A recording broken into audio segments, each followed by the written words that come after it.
Chapter 1633. Unlike the fertile plains of the central continent, the continent of demons was filled with mountains and lakes. Mist lingered over the mountains and lakes, soaking into the endless forests and making them even more verdant. There was no right or wrong here. It only followed the most ancient law of nature: natural selection, survival of the fittest. A large river flowed like a dragon between the mountains and rivers. Suddenly, it swam to a cliff and suddenly soared into the sky. It flew straight down and turned into a 1,000-foot waterfall, stirring up a mist that filled the sky. Passing through the mist and arriving behind the waterfall, there was another world hidden there. A dwelling was hidden there. It was where the spiritual veins of mountains and rivers gathered. It blocked out the rumbling of water. The quiet dwelling was pitch black without any light at all. A pair of dark green cat eyes were extraordinarily large. With a single blink, they illuminated the darkness. Sigh, the nine-tailed fox empress might be noble and powerful, but it's a pity that she's evil. Xianyue held her cheeks in distress. With her rather impressive innate spiritual beast bloodline and a certain person's care, she had already undergone the third heavenly tribulation. She was 17 or 18 years old now. During the Battle of Jadeite Palace, she had suffered a strike from Little Anne. Afterwards, she used her innate abilities to come back from the dead and break free from the nine-tailed fox empress Su Mingrao's charms, fleeing far away from the Dragon Province. Afterwards, the 9 provinces were devoured by the space-devouring beasts, and a certain person discovered her in the wilderness of the Frost Province. He casually tossed her to the continent of demons.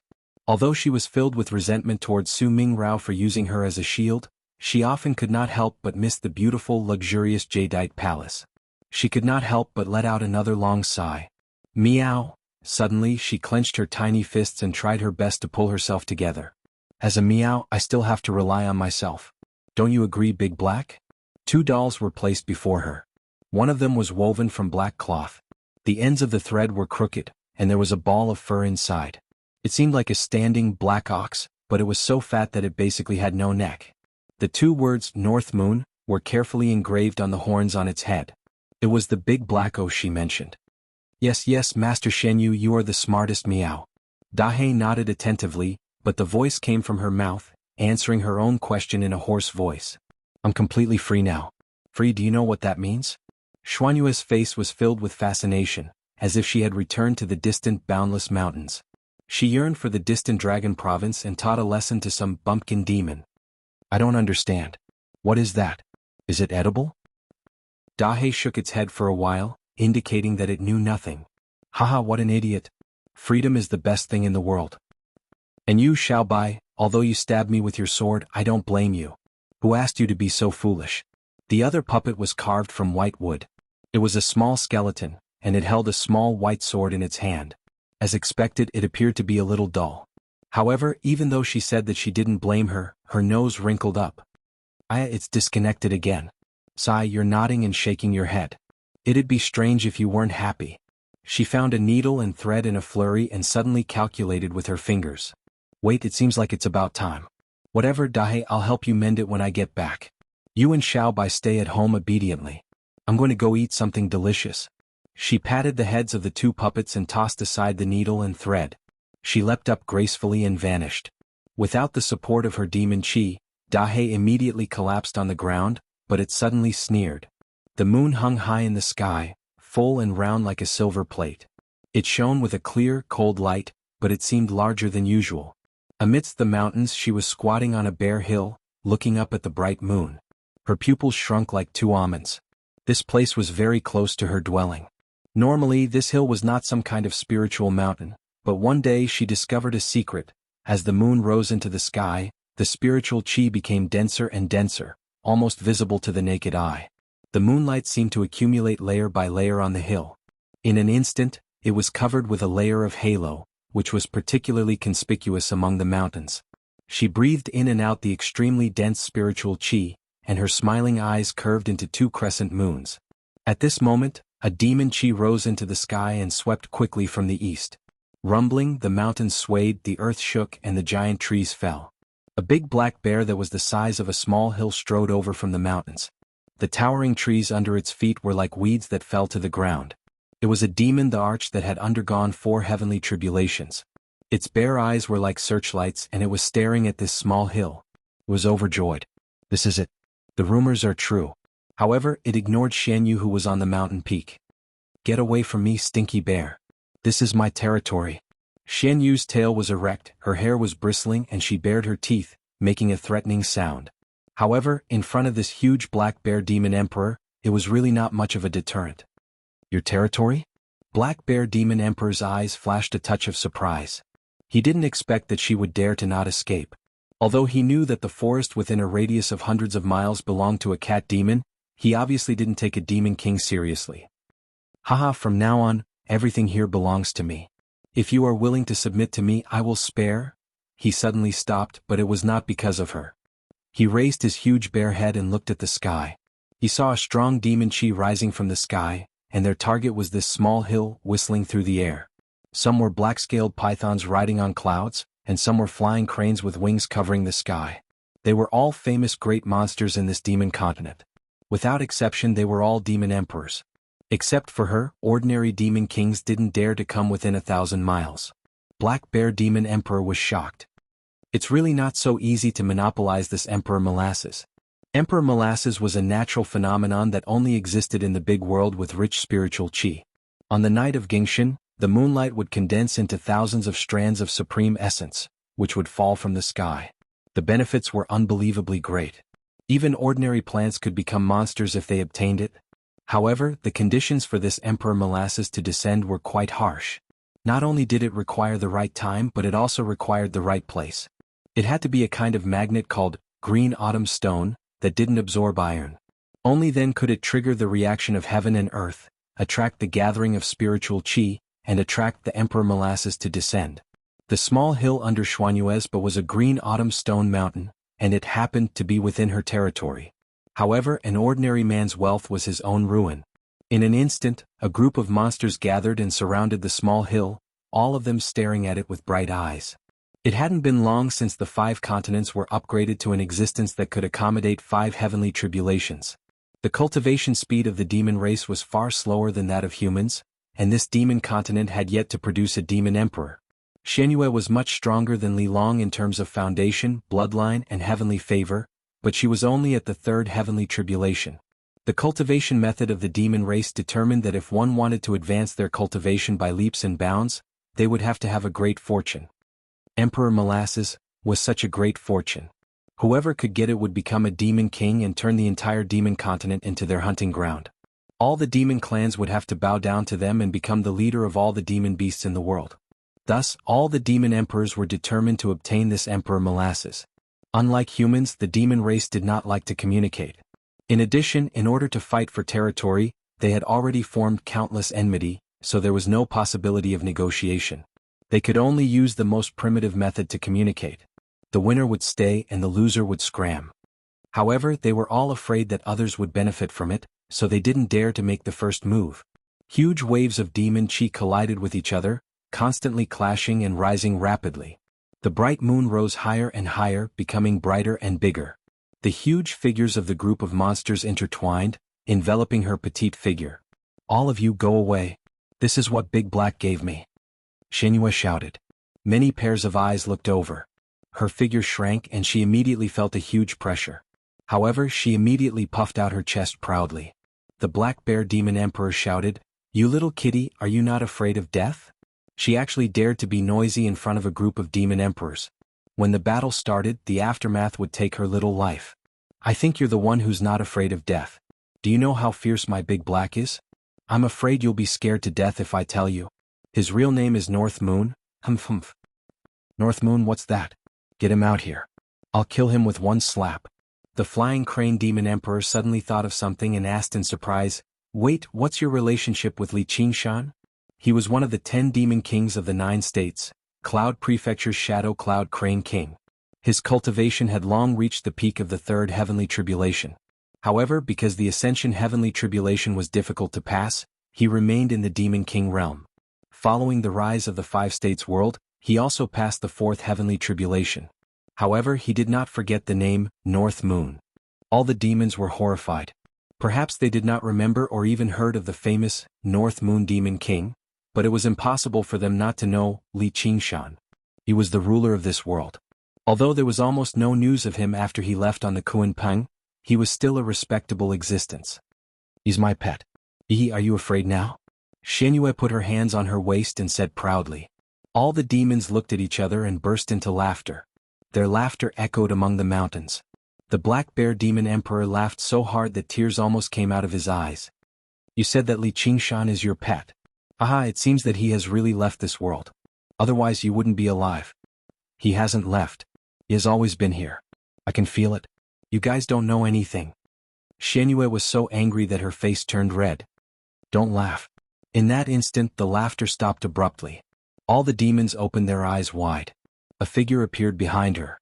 No one saw clearly how or when he appeared. There was a smile on his lips. His fangs were slightly exposed. He had red hair and red eyes. His horns were curved like the moon. He was just like the legends. This had always been the tiger's territory. The air seemed to have frozen. A strange atmosphere deterred all the demon emperors. They could not move at all. At this moment, the spiritual light on the hill had already accumulated to a height of several tens of feet. Suddenly, it surged upwards and connected with the moonlight in the sky. It condensed into an olive-shaped spiritual light that fell from the moon. It was the extremely precious Emperor Molasses. But none of the demon emperors dared to take a step forward. Xianyue blinked her eyes in confusion. How did her orders become so effective? Humph, now you finally know fear. She hurriedly held the Emperor Molasses with both hands. The fluorescent light shone on her face, and she immediately became happy. The Shadow Cloud Crane King opened its mouth to say something.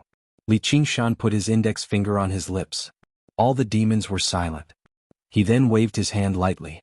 The Shadow Cloud Crane King immediately spread its wings and flew away without hesitation. In the blink of an eye, all the demons were gone. They were even faster than when they came. Especially that Black Bear Demon Emperor. He was not very good at flying. He crawled and rolled all the way.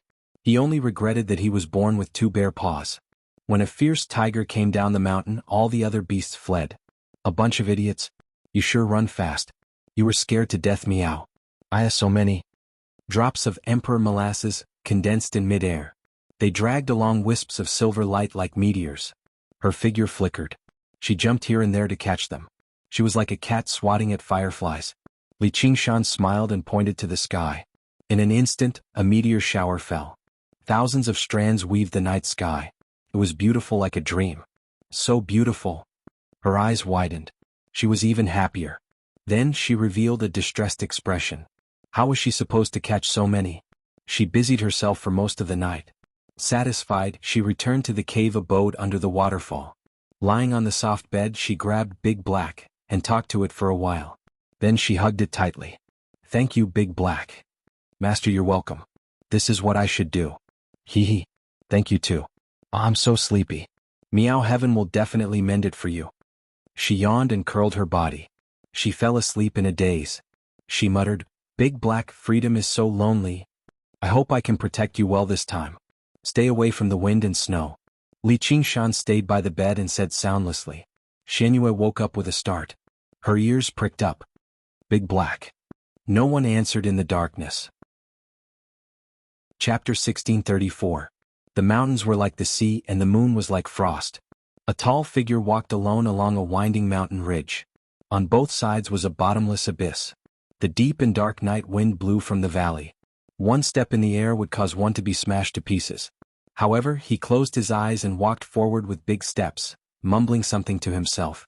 My soul follows my bosom friend, forgetting death. My whereabouts are uncertain, facing the shadow, my pride is unyielding, scratching my head in self-love.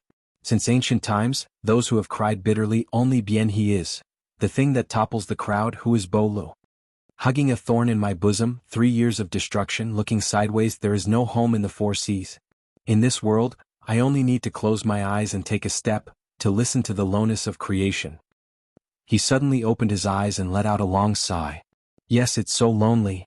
He had mysteriously come to this world and was trapped in a small mountain village in the body of a child. No one knew, no one could understand, he was out of place and was easily blamed. He only had the cow as his companion, talking to it as if he had gone crazy. Compared to that, the hunger and cold, the humiliation from his brother and sister-in-law were much easier to bear. It was because he had such experiences that he was so determined to move forward, never looking back. This time was an exception. He had originally wanted to come to this world to indulge his inner monkey, to have fun, but for some reason he was filled with 1,000 melancholy. Don't lean on the railing alone, the past is unbearable. I am a person who has never looked back, why would I do such a foolish thing? He shook his head, letting go of his stubbornness, letting his thoughts flow freely. In an instant the wind howled, soaring into the sky. The deities moved, the heavens and earth echoed. The wind swept up the water, destroying the trees.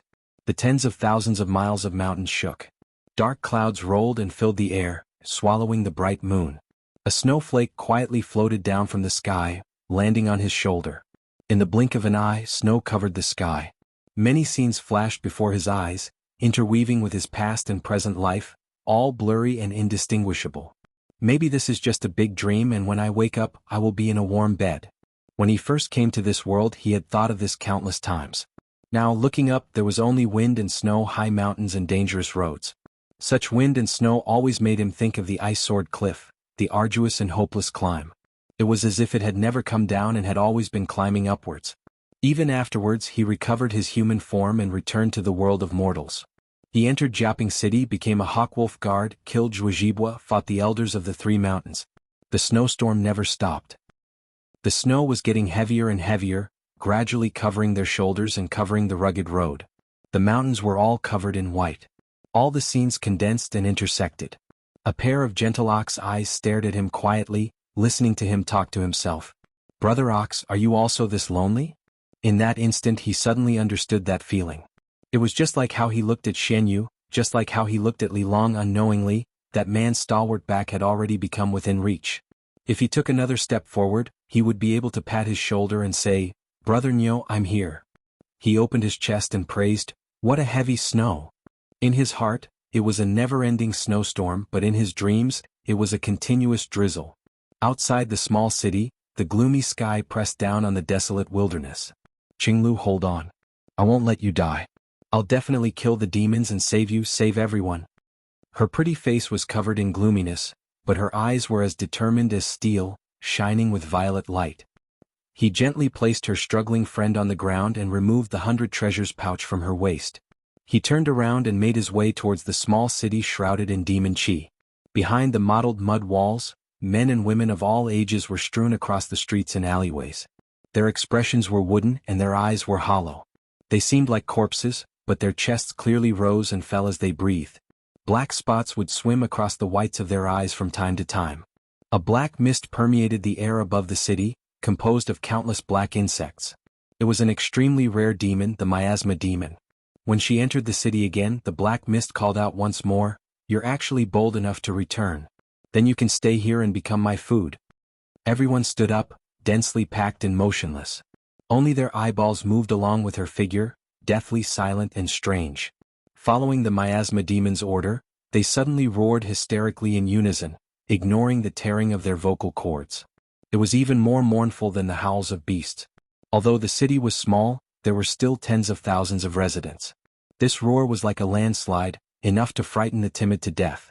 It even shook the low-hanging dark clouds, causing a drizzle to fall. Under the drizzle she did not move. She lowered her head and held the hilt of her sword tightly. Niu Juxiao once told her that a person must be decisive and not be soft-hearted. She had always remembered it.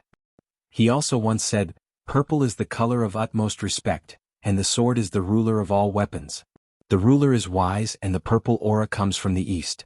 Sweeping across the world, unifying the world. Bringing peace to the world, achieving great benevolence. Thus, when she raised her head, her eyes glowed with violet light. She had the aura of a ruler. The demon has taken control of everyone in the city. If we want to save them, we must kill. The sea of people surged forward. With a sweep of her sword chi, more than 10 heads flew into the air. Fresh blood spurted out of their necks, along with wisps of black fog. A few drops of blood fell on her fair face, the scarlet color piercing to the eyes. Her expression did not change. She had to cherish every bit of her vital energy and could not use it for such pointless things. The crowd controlled by the miasma demon did not fear death.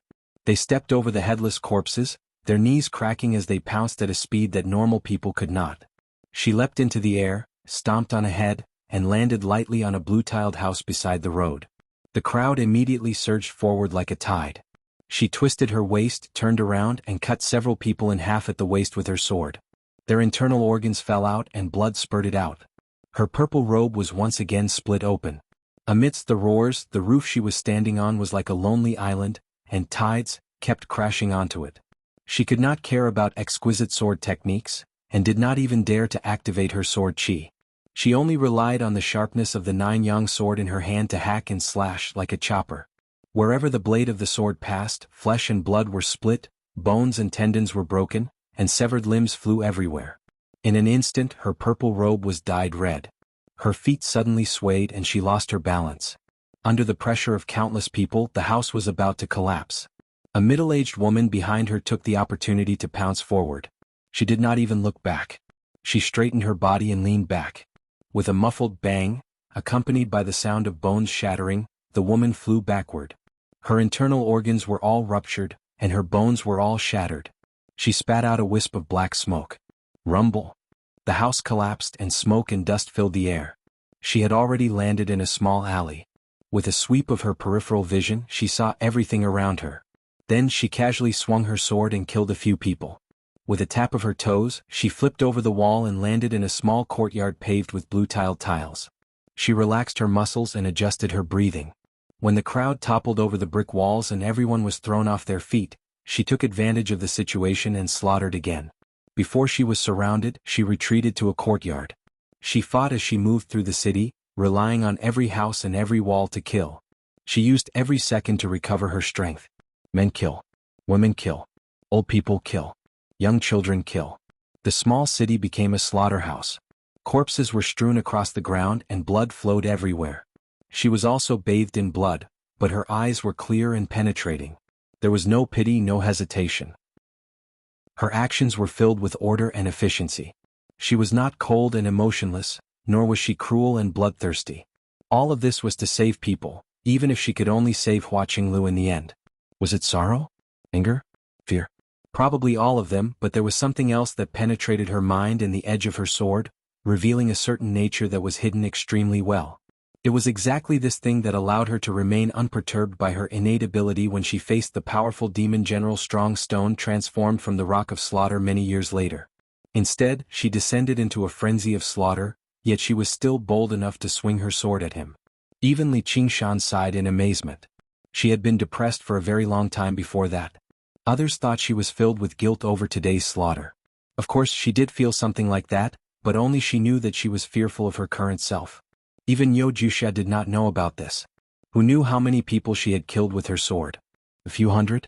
A few thousand? She only remembered that in the end she had massacred the entire city with her sword and finally killed the miasma demon. How old was she at that time? How many people had she killed now? Thinking up to there, she suddenly lowered her sword and ignored the surging sea of people. She smiled at the sky. Wuxia, it's not very nice to just barge into someone's dream. Chapter 1635. Yu Zijian's eyes swiveled. You better refer to me as the Sword Emperor of Violet Heavens instead. Li Qingshan was taken aback as well. He never expected her to answer like that. However, Yu Zijian had already begun laughing aloud. Her laughter was clear and hearty. A ray of sunlight pierced through the dark clouds and landed on her. The redness gradually receded. She was still dressed in violet, but her appearance was no longer that of a young girl. She seemed like she was standing under the spotlight at the center of a stage.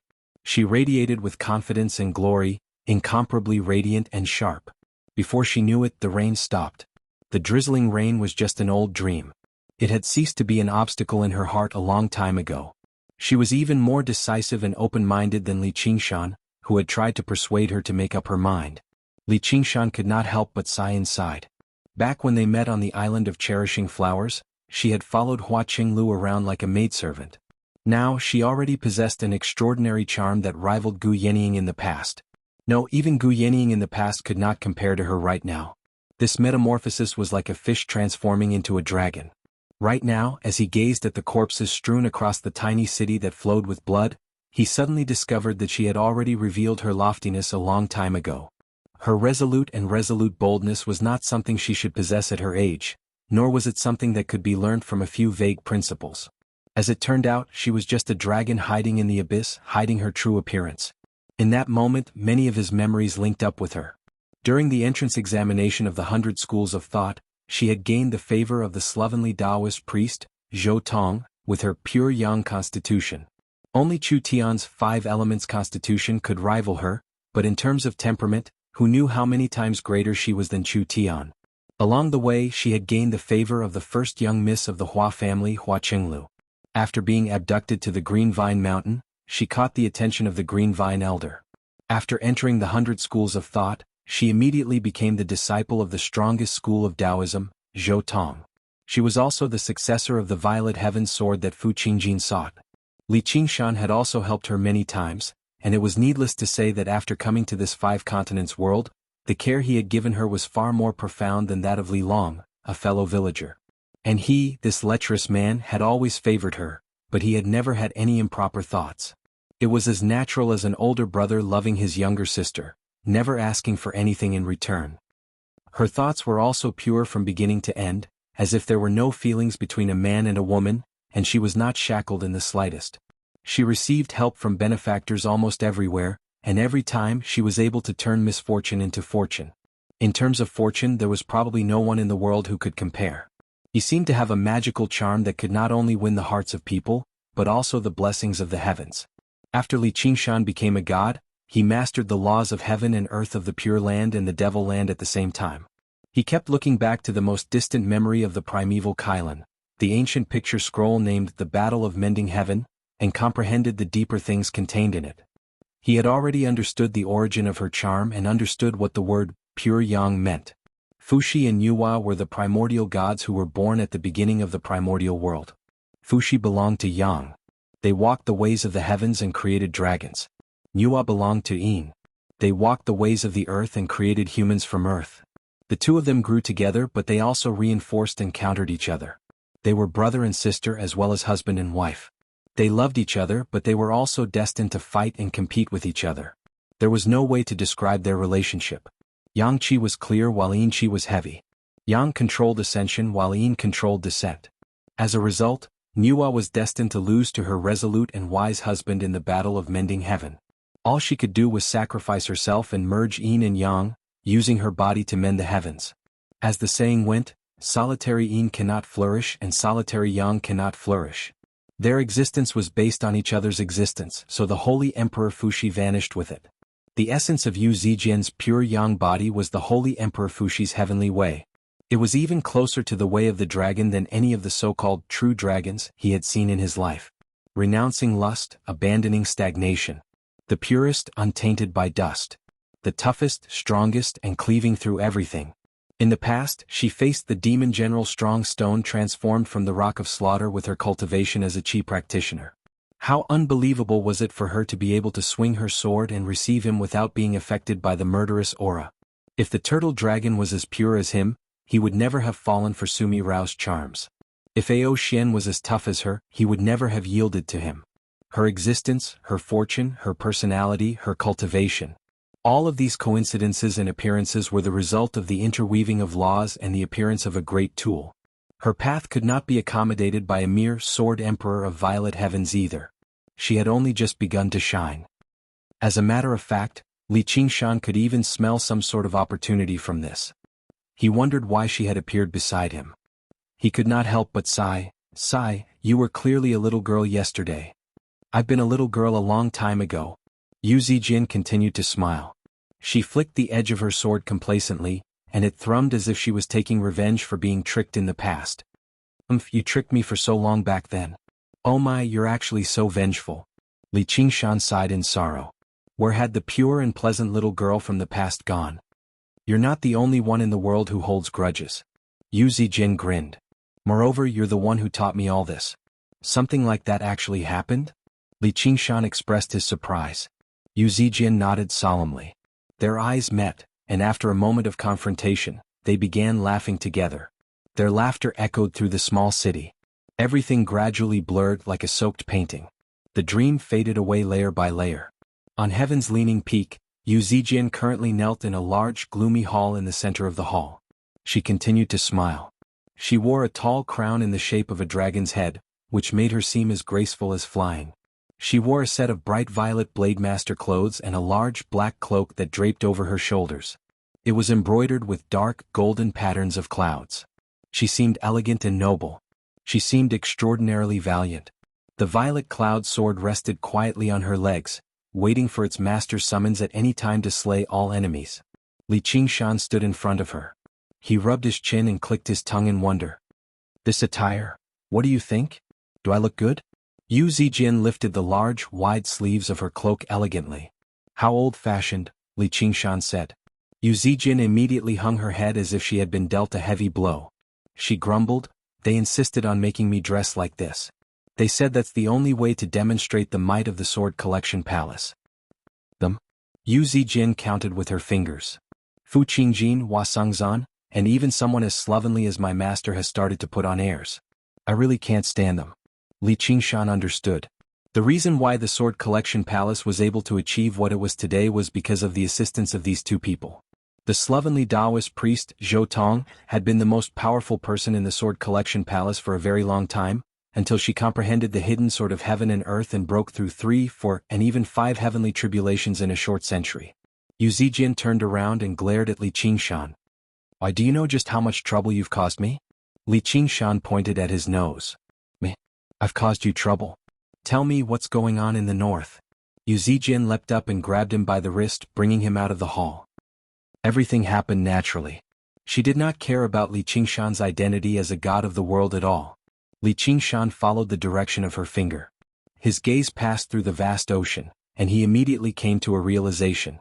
In the past, he had tossed all the land contaminated by the demon domain and the hungry ghost realm into the north, forming a continent. Originally, Little N had cleansed it several times with the samadhi flames of white bone, so there were no demon folk or corpses around. It had become a desolate land of exile. However, in the past few years, because he had opened up the world, countless people embarked on the path of cultivation. Startling geniuses appeared endlessly, but not all of them were kind-hearted people. They would run off to this land of exile after committing a crime. Coupled with the many demonic cultivators from the various worlds that had been devoured, they all came to this continent to establish their own sections. They produced nests of demonic cultivators, every single one of them vicious, committing all sorts of crimes. They also took part in the competition for the world. They were basically like a pack of hungry wolves. Often they would retreat to their lairs when they were still weak, secluding themselves. It was extremely difficult for regular cultivators to venture deep into this land filled with demon chi. When they were powerful, they would head south to steal resources and abduct people, committing countless crimes. As a result, this continent became known as the Continent of Demons. It was the most dangerous place in the world. People paled at the mention of it. Yu Zijin stood her ground and moved the Sword Collection Palace here, turning it into the first barrier of the central continent. Then she engaged in 3 sword battles on Heaven's Leaning Peak, uniting all the sword cultivators in the world to conquer the continent of demons. Only after countless brutal massacres did she suppress the arrogance of these lawless demonic cultivators. Her cultivation had not been achieved through secluded cultivation. She had basically achieved it through slaughter. Chapter 1636. The Heaven's Reliance Peak stood alone on the shore of the ocean. It was like a supreme divine sword, pointing straight at the sky and deterring the demon continent on the other side of the ocean. It made all evil flee and demons tremble in fear. The master of the Sword Collection Palace, Yu Zijin, was the sword soul of this divine sword. On the top of the lonely peak, she had asked the mysterious will of heaven why a continent like this had been created, bringing with it so much slaughter and evil. The will of heaven had always been difficult to ask. But at this moment he was standing right beside her. She had grabbed him firmly in her hand. Over there. I see. I actually never sensed it. Li Qingshan gazed past the vast ocean, gazing at the demon continent that he had personally created. He immediately understood all of its history and sank into his thoughts. Yu Zijin held her breath and focused. She stared at him with her violet eyes, silently waiting for his answer. Suddenly she felt a tremble in her hand. She was surprised and could not help but ask, "Are you all right?" "I'm fine." Li Qingshan smiled. In that moment an idea flashed through his head. It was like he had seen a demon domain that he had personally created. If he wanted to purify the land of other continents so that everyone could live in peace and have their own needs, he had to remove the land polluted by the demon domain and the hungry ghost realm. And, in the past events of the demon domain, did the huge golden hand that had taken away the sun have the same kind intentions? Yes, if he wanted a pure land of bliss, he had to create a demon domain and filthy land first. He had purposefully tossed this continent into the bitter cold of the north. He had never planned on allowing any life to thrive on this continent in the first place. The pure land of bliss drained all of the demon domain's life force, turning the entire demon domain into a wasteland. Perhaps that was a form of mercy. However, far too much time had passed, so much time had passed that everything deviated from its original intentions. In the end, many life forms still gathered here, taking root tenaciously with their admirable life force, but they became even more brutal and evil under the harsh environment. This continent of demons became the headquarters of the demonic cultivators of the world. All the mortals born on this continent possessed certain characteristics of demon folk and ghouls. They were numb and powerful, known as Yimo. They invaded all the other continents, just like how demon folk conquered the 3,000 worlds and 6 realms of Sasra. Li Qingshan looked up at the sky and recalled the Buddha's light that summoned him to the pure land of ultimate bliss. Was it just a coincidence that he was summoned to be an insignificant divine general of Sangharama? It was completely capable of destroying him, the future demon god king, but it still wanted him to see clearly, to see all right and wrong, good and evil. The time when he was an egg was the happiest and most peaceful time in his life. Everyone was living happily, and bliss was not an illusion. When he fell into the domain of demons and hugged the human child that Jiaoying had given birth to, all the happiness had turned into mockery. There was only sorrow and anger in his heart. At this moment, it was as if he could see the baby growing into an adult and growing older with each passing day. His face was covered with age spots and he gradually emitted a rotten smell. Saliva flowed out of his mouth. It was disgusting. Even the great vow to deliver all from suffering was no match for the flow of time. The Qilin is dead and the phoenix is old. The Qilin is dead and the phoenix is old. He suddenly understood all of the meaning behind it, but at the same time he lost the ability to express it with words. Success, residence, destruction, emptiness, birth, old age, sickness and death. Everything in the world was no exception. Just how much meaning do my actions have? He could not help but sink into his thoughts with a frown. The silver-gray sea rose and fell as the north wind blew snowflakes into his face. His expression was as cold as a statue of a god, towering above the sky and unreachable. Yu Zijin could not help but unclench her fist. She did not receive the answer she wanted, but she seemed to see the will of heaven itself. It was profound, distant and indescribable. If it were anyone else they would have lost the courage to ask questions forever, but she gritted her teeth and called out resolutely, "Li Qingshan, don't play dumb. I'm going to demand justice for the people of the world today." Li Qingshan suddenly returned to his senses. As he looked at her shining eyes, he could not help but smile. "I'm just a mortal. Why are you demanding justice from me?" Yu Zijin let out a great sigh of relief. Just now, that moment was 100 times more terrifying than when she faced the most dangerous of enemies. Her willpower had basically been swallowed up, but she also felt a strange sense of familiarity. She could understand his current state. However, she still preferred this Niu Juxia before her. She scolded, "Nonsense. You're clearly the god of the world and you're the hero king. You distributed all the cultivation methods to everyone regardless of whether they were good or bad, so of course you have to take responsibility." The grand ambition of everyone having cultivation methods was not as glorious and correct as it sounded. Although it changed the situation of the world and changed the fates of countless people, it also led to endless chaos and conflict. Demonic cultivation methods were often unorthodox and eager for quick success. Although it was easy for them to suffer from chi deviation, it was not a huge price compared to the allure of immortality. Their cultivation speed would also be far greater than the orthodox cultivation methods, and the techniques they used would be vicious, and extraordinarily powerful. Orthodox cultivators of the same level of cultivation would often not be the opponent of demonic cultivators. As a result, many cultivators embarked on an unorthodox path, especially choosing cultivation methods like this from the heavens so that they could emerge victorious in battle. As a result, in the early years of the 5 continents, the decline of the orthodox path and the growth of the demonic path had greatly eclipsed the rise of the orthodox path. Only when the Sword Collection Palace rose up and Yu Zijin slaughtered viciously did they gradually recover from their decline. Li Qingshan rubbed his chin and sighed. There are bad people among the masses. Only now do you know. Yu Zijin had seen many of these powerful demonic cultivators. None of them were mortals in the first place. None of them seemed like bad people. Once they grasped extraordinary powers, they would immediately become vicious and evil. I almost forgot. I'm not a good person to begin with, hee. Li Qingshan began to laugh unconsciously. He patted Yu Zijian's shoulder in delight. Fortunately you're here. You just have to kill off all of these bastard demonic cultivators. You big bastard. What did you say? Li Qingshan basically doubted his ears. Sai, back when I was taking care of you I called him Niu Juxiao. Now that I've grown up I call him big bastard. You big bastard. Yu Zijin frowned, which added a sense of malice to her. It was a testament to what she had gone through in the past few years. Let alone the unorthodox path, even her fellow disciples trembled in fear when they saw her like this. They were afraid to say anything. The Sword Collection Palace had maintained the orthodox path for the past few years. They had killed countless demonic cultivators, but they had also paid countless sacrifices. Even cultivators were like that, let alone mortals. With her current cultivation she could suppress all the demonic cultivators in the world with her sword alone. However, this advantage could not last for too long. Human emperors would emerge among demonic cultivators sooner or later, and they would make a comeback. By then, there would be another war between the orthodox and the evil, endless slaughter. Who knew how many innocent lives would be lost, yet he could still smile. All right. What do you want me to do? Yu Zijin did not hesitate at all. Kill all the demonic cultivators in the world first. What a heavy sense of malice. Trust me. There might be many hypocrites among the orthodox path, but there really aren't any good people among the demonic cultivators.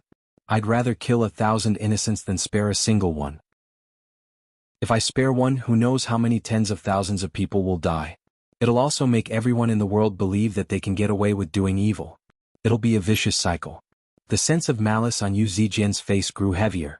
This was the determination she had forged after countless bitter experiences.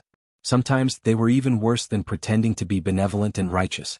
Li Qingshan did not doubt her at all. He never believed a bunch of bullshit like how people of the orthodox path were all hypocrites and people of the demonic path were all true men. Hypocrites still had to consider public opinion when they did things. These true men did not hold back at all when they massacred people in cities. And then I'll destroy all the demonic cultivation methods and sever the foundations of these demonic cultivators.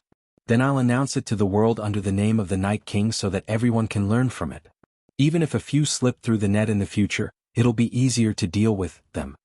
Every single word she said was filled with heavy malice and unquestionable determination. Actually, cultivation methods don't matter. Yeah. The key is to kill all the demonic cultivators and use the name of the Night King to awe the entire cultivation community so that all cultivators will be afraid to take a single step forward. But even if I kill all the demonic cultivators in the world, I won't be able to eliminate all the evil in everyone's hearts. It'll only make them even more hypocritical and despicable. They'll refer to all their enemies as demonic cultivators and all resistance as demonic cultivators. That's still better than doing nothing. Actually, there's an even simpler method. What method? Killing is better than destroying the heart. Li Qingshan pointed at his head. I don't even need to do anything directly. As long as I have the determination, I can directly turn into the will of the world and influence the minds of everyone, making them abandon evil and do good, returning to the righteous path. What do you think? Yu Zijin clapped her hands and smiled. That's fantastic. Hold on, since you have that ability, why didn't you do anything earlier? Then are you willing to be influenced by me? Of course. Haven't I always been influenced by you? Yu Zijin grinned. I believe you. Li Qingshan was speechless. He then asked, what if it's not me? Yu Zijin thought about it before shaking her head. I'm not willing. Li Qingshan was touched and comforted. Just when he was about to say something, he heard her continue. But I can die. Her expression was normal. There was nothing hot-blooded or compassionate about it, as if she was talking about something that was only natural. Chapter 1637. Li Qingshan suddenly smiled. At that moment, thousands of streaks of light pierced through the dark clouds, illuminating the vast blue waters. For a moment the clouds dispersed and the wind and snow stopped. The clouds seemed to be burning, changing between orange-yellow and purplish-red. The wind and snow that had yet to disperse were dyed golden by the sunlight, like a golden rain. It was a magnificent sight. This was the so-called God. Rage was the roaring flames of lava and thunder. Sorrow was the howling of the wind and snow and the dark clouds. Laughter was the illumination of the sun, and everything was spring. The sword cultivators in the sword collection palace all widened their eyes and gaped their mouths. They could not see the wonders of the world at all. They had no idea why the phenomena had changed. However, some people suddenly understood something. They looked at the man on the top of the mountain as if they were gazing at the sky itself. They murmured to themselves, "That's the Night King. No wonder, no wonder." Perhaps it was no wonder he could manifest such phenomena, or perhaps it was no wonder he could hug the master of the sword collection palace. Yu Zijin sighed in amazement at the unbelievable power of a true god at first. Afterwards she smiled as well, knowing that he had already agreed to her request. "Thank you, Nyo Juxia." Their eyes met. One had scarlet eyes while the other had violet eyes. They were no longer the same as before. Through their own paths, they had traversed mountains of corpses and seas of blood step by step, becoming eternal gods and powerful sword cultivators. But right now the sunlight outlined the sides of their faces. They looked at each other and smiled as if they were still the same young man and young woman from the past. They had never forgotten their original hearts. "However, if you want to assist me, this bit of cultivation is nowhere near enough. I still have other people I want to see, so I'll leave this sword with you for now."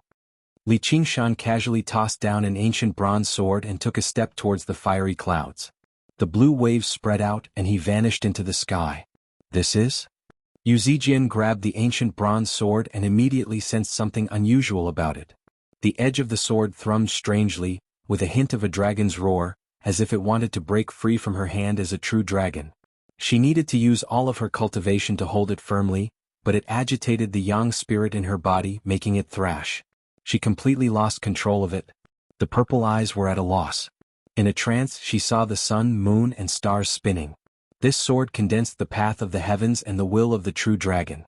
She gripped the hilt of her sword tightly with both hands, as if she was lying on the back of a dragon, flying above the 9 heavens, traveling side by side with the sun, moon and stars.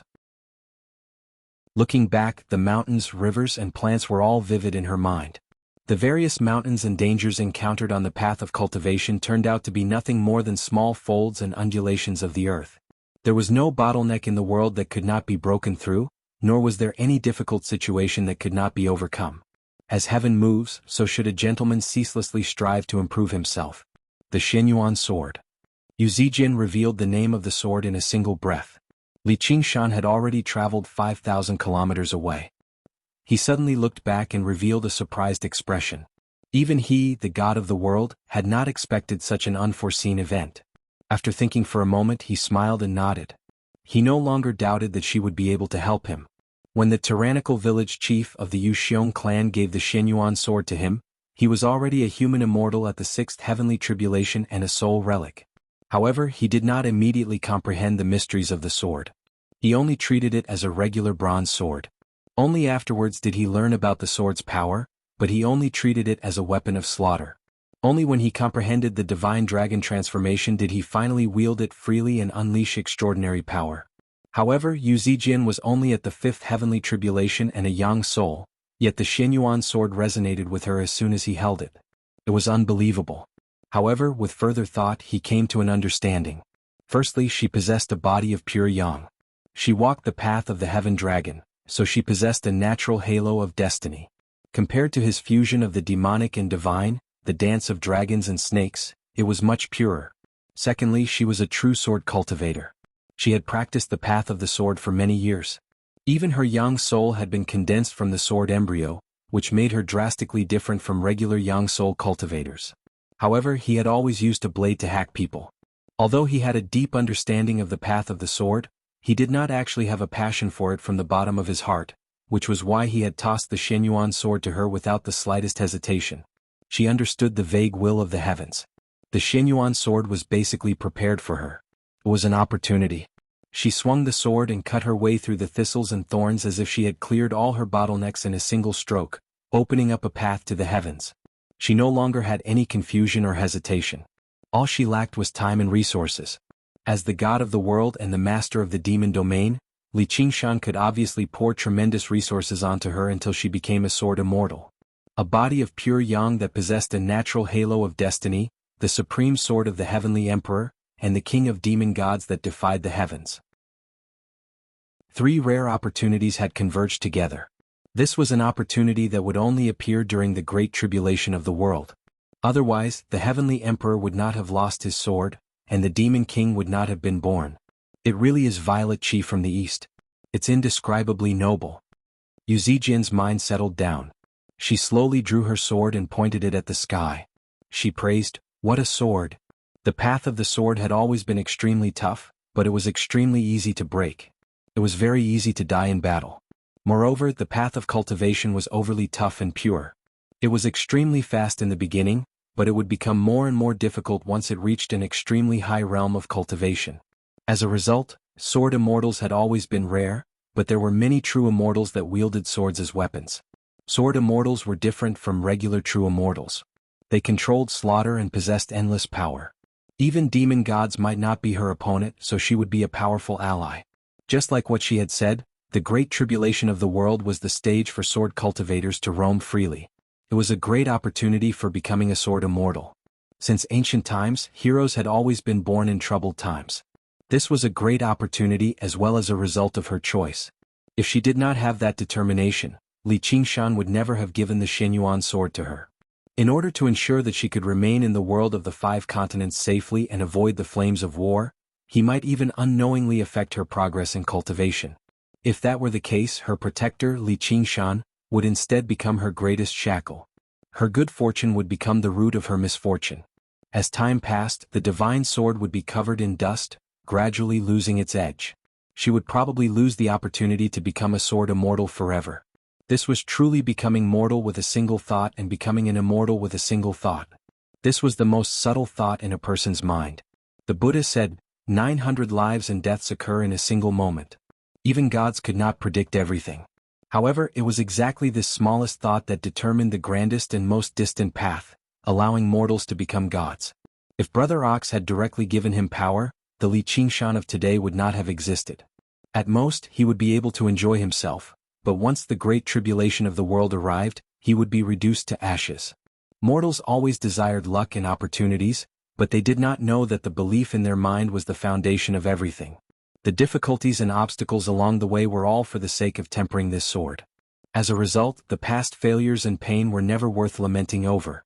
People were not free because they were strong but powerful because they were free. Zijian, I wish you good luck. Li Qingshan visited another old friend.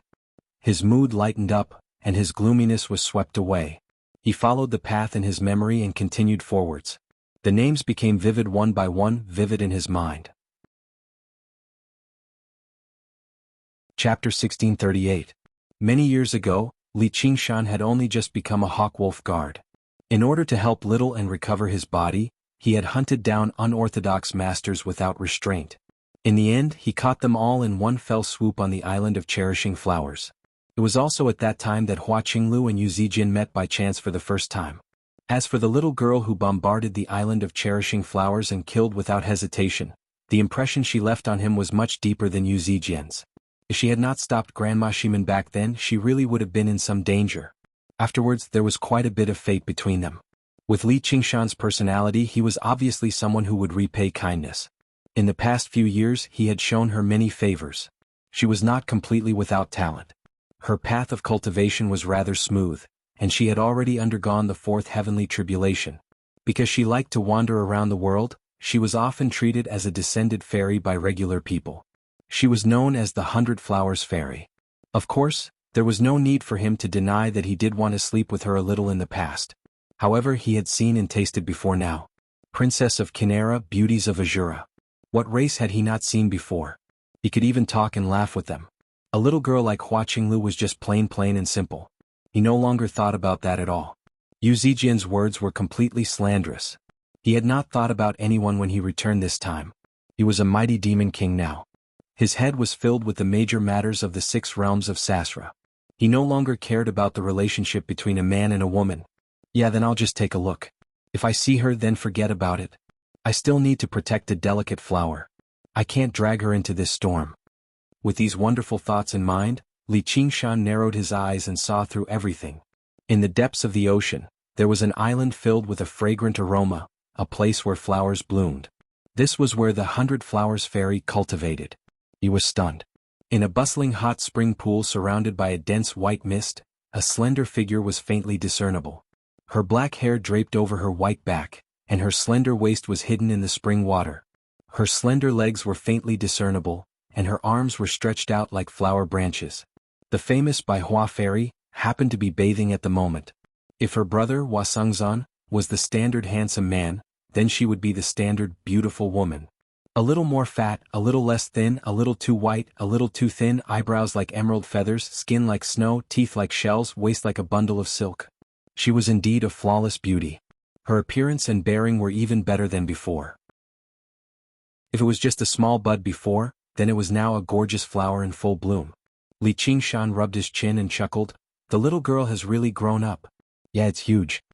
Although he didn't plan on meeting them, he could still admire them. This was a special benefit for gods. Of course, this was merely an appreciation of beauty. It was very, very pure.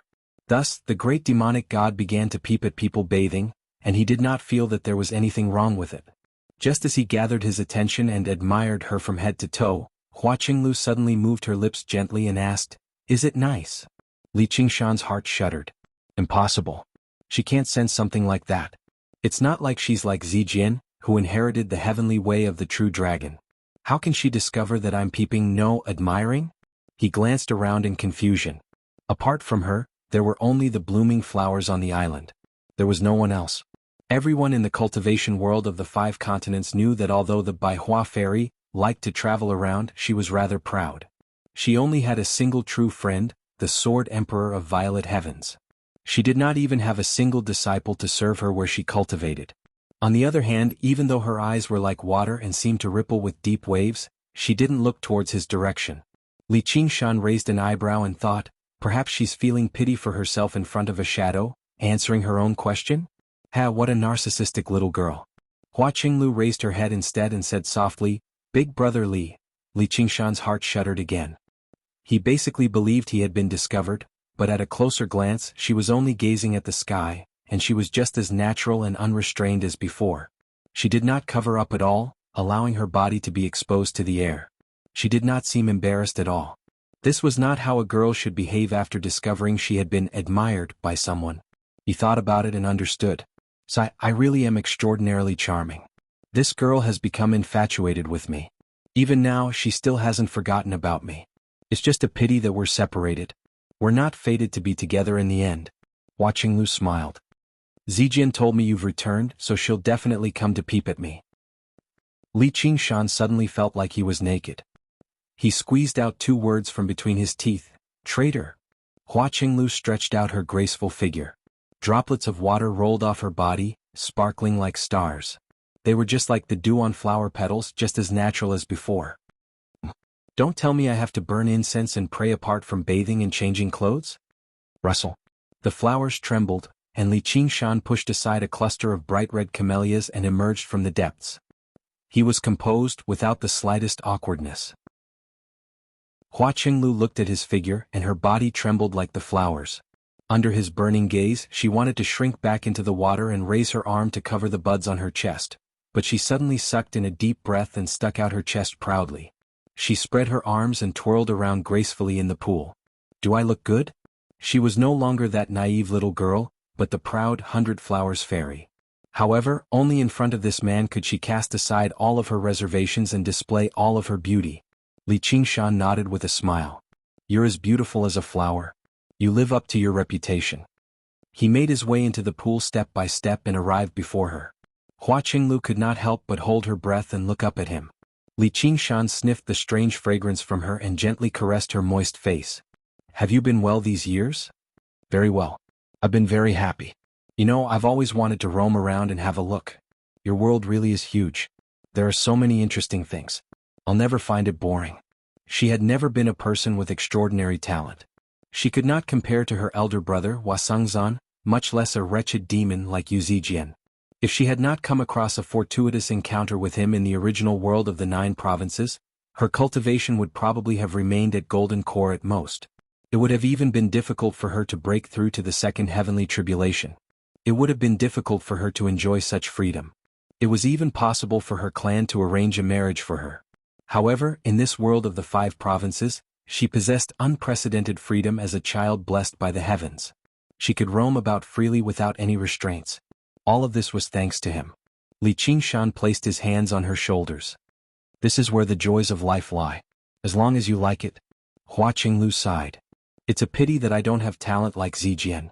I can't help you. She's a sword and you're a flower. Swords only have meaning when they fight and kill, while flowers only need to be admired and protected. I'm just afraid I won't be able to protect you. Li Qingshan looked at her gently. If they could obtain happiness, then his hard work would gain meaning, even if he did not actually possess it. No, I only need to be admired. I don't need protection. Hua Qinglu shook her head with a smile. There are no flowers in the world that will never wither. It's fine as long as they've bloomed. Moreover, flowers have thorns too. Li Qingshan was slightly surprised. Time sure passed quickly. Even she could say something like that. Her resolve definitely could not be faked. The meaning of the sword's existence is to fight and kill. Then do you know what the meaning of the flower's existence is? What is it? Li Qingshan grabbed her waist. Hua Qinglu trembled slightly, and the buds on her chest trembled as well. Her face reddened, but she continued to smile sweetly. Perhaps it's to attract bees and butterflies. Li Qingshan teased. I wonder which bee or butterfly will be so lucky? The sword fights for you and the flower blossoms for you. If you reach the end of your path, it will also break for you and it will wither for you. Li Qingshan was left speechless. He had never dreamed of something like this in return. I'm afraid it'll be difficult for me to return such great kindness. There's no need. This isn't me returning your kindness either. Hua Qinglu murmured, there's something I've never experienced before. All right. Li Qingshan lowered his head and kissed her petal-like lips. Suddenly he thought of what Yu Zijian had said. Don't tell me you've come specially for me. He could not help but smile. Sure, it was difficult to change a person's nature. Even as a god, he still had emotions and desires. His nature had never changed. Even though life was filled with pain, there was no lack of joy. There was no need to dwell on it too much. Flowers could be plucked, but there was no need to be plucked. Hua Qinglu extended her hand, and the blossoming flowers extended out, weaving into a dome that enveloped the hot spring. The flowers bloomed, and the fragrance became even more fragrant. Chapter 1639. Li Qingshan lingered on the beautiful, blooming island, forgetting to return. He savored the sweet nectar and fragrance to his heart's content, temporarily forgetting about the hardships and tiredness of the journey. It added a charming scenery to this journey of homecoming. The girl of the past had already become a companion in his arms. Her boldness had even exceeded his expectations as a god. He could not help but lament over how unpredictable the human heart was. In the past, he had made up his mind to never look back, advancing forward blindly. He did not want to be tied down by anything. However, he suddenly discovered that there were some things that he could not give up on even if he wanted them, yet there would always be people who could not forget about them. Through some sort of fortuitous encounter, they would unknowingly be tainted with his fragrance. As a result, he understood that everything he had experienced from Crouching Ox Village to the Demon Domain had not only been deeply engraved in his memory, but it had also deeply influenced the world. It would always be repaid in some form, whether it be kindness or enmity, kindness or evil. This was probably what Buddhists called karma. Now that he had become a true god and a demon king, even if he was immersed in this land of tenderness, he would affect thousands of people every single moment. The black sun shone down, illuminating the vast land. The black mass of marching troops rose and fell along with the terrain, extending all the way to the end of the horizon. With his order, the entire demon domain began a great retreat.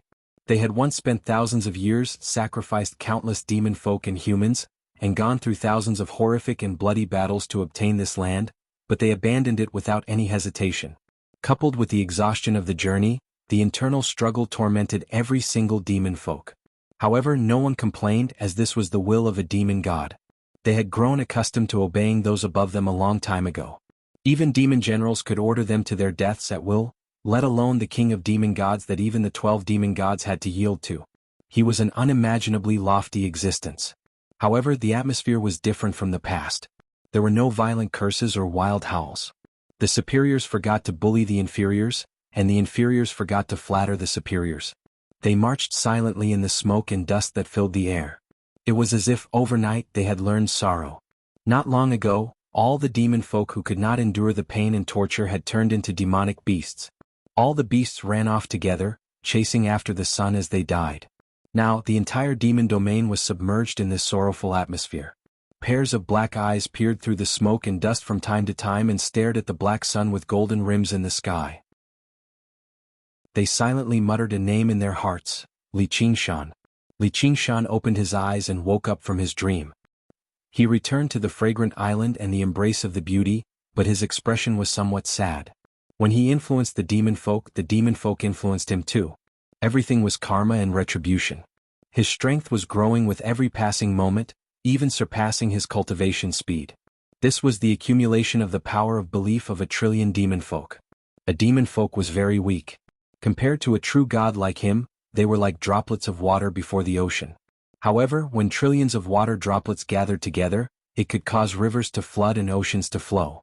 Back in Black Cloud City, when hundreds of thousands of soldiers temporarily gathered together, his strength would multiply, and he would be able to crush any opponent at the same level as him.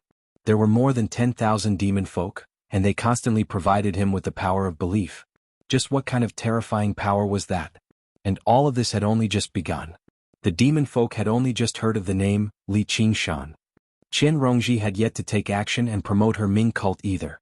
The demon folk were not even believers in him, yet they could already influence his emotions. As his faith deepened, the influence would grow deeper and deeper as well, even distorting some of his thoughts until his heart wavered. That was why he refused to be worshipped and influenced by others. However, when he devoured the demon heart of Black Sun and made up his mind to change the demon domain and influence the trillions of demon folk, he could not turn down the influence of demon folk. As the king of demon gods and the ruler of the world, whether he was willing or not, he naturally became the target of worship for demon folk. And, without the power of belief, it would have been impossible for him to emerge victorious in the war. His opponents were renowned immortals and Buddhas, worshipped by the entire 6 realms of Sasra and the 3,000 worlds, who knew how many millennia of power of belief they had accumulated. Not only did they control the laws of the world, but they also controlled the hearts of the people of the world. If he was not even willing to pay this little price, what right did he have to contend with them? Perhaps compared to them, what the 7 saints lacked was exactly this power of belief, which was why they were suppressed. War was not a game. Even to gods it was the same. The sacrifices were not just regular demon folk. He, the king of demon gods, was the most important sacrifice. Hua Qinglu gently stroked his furrowed brows with her slender fingers and asked curiously, "Do gods dream too?" Li Qingshan answered gently, "Gods are the dreams of all living beings." Dreams? Hua Qinglu blinked her eyes. She seemed to understand but she did not. Li Qingshan rubbed her head. "It's time for me to go." Hua Qinglu did not urge him to stay. She only smiled. "Have a safe journey." The flower had already bloomed, so there were no more regrets. As for when the flower watchers would come again, that would be up to the flower watchers. The traveler took away the fragrance and continued with that distant dream, a pitch-black, rainy night. The young man stood at the entrance of the alley with a little girl in a straw raincoat, clasping his hands at the carriage that sped past. After bidding farewell to Yu Zijian and Hua Qinglu who were still young, they vanished into the pitch-black curtain of rain. And then? All right. He also fought for Zhuozhibua. He was ordered to complete a mission to investigate a morgue. Actually, Zhuozhibua wanted to use the zombie Taoist to eliminate him. It was also there that he met the disciples of Moism led by Hao Pingyang. Afterwards, they ventured into the underground cavern and fought the zombie Taoist, killing Zhuozhibua. Among the disciples of Moism, only Hao Pingyang had survived until today. He could be regarded as rather talented, having undergone the 3rd heavenly tribulation. However, Li Qingshan did not plan on summoning him into the demon domain like he did with Li Long. Although the agriculture in the demon domain was underdeveloped, no other world could rival it in terms of mechanisms. Even beyond the 9 heavens could not compare, let alone the measly world of the 5 continents. After all, the demon domain had a demon god Jia. It was said that he was originally a ruler of the ancient times. He was obsessed with various mechanisms and instruments since young, learning to carve bamboo and wood into birds before he was even 10. Once he was done he could fly for 3 days straight. A virtuous sage advised him that while wooden birds were ingenious, they were not beneficial to the people. In reality, they were not even as useful as an axle that regular carpenters could polish casually. And as the ruler of a country, he should not be filled with machinery and become obsessed with these trivial things. However, he did as he pleased, completely ignoring them. He continued to be obsessed with mechanisms and algebra. Afterwards he was exiled to the demon domain. This instead served him well. He blazed a new path of his own, harmonizing with the ways and becoming a demon god. If a god was passionate about something, then their level would be far beyond what mortals could imagine. The construction skills of the demon god Jia had even exceeded Li Qingshan's imagination. It was nowhere near what the school of Moism could match up to.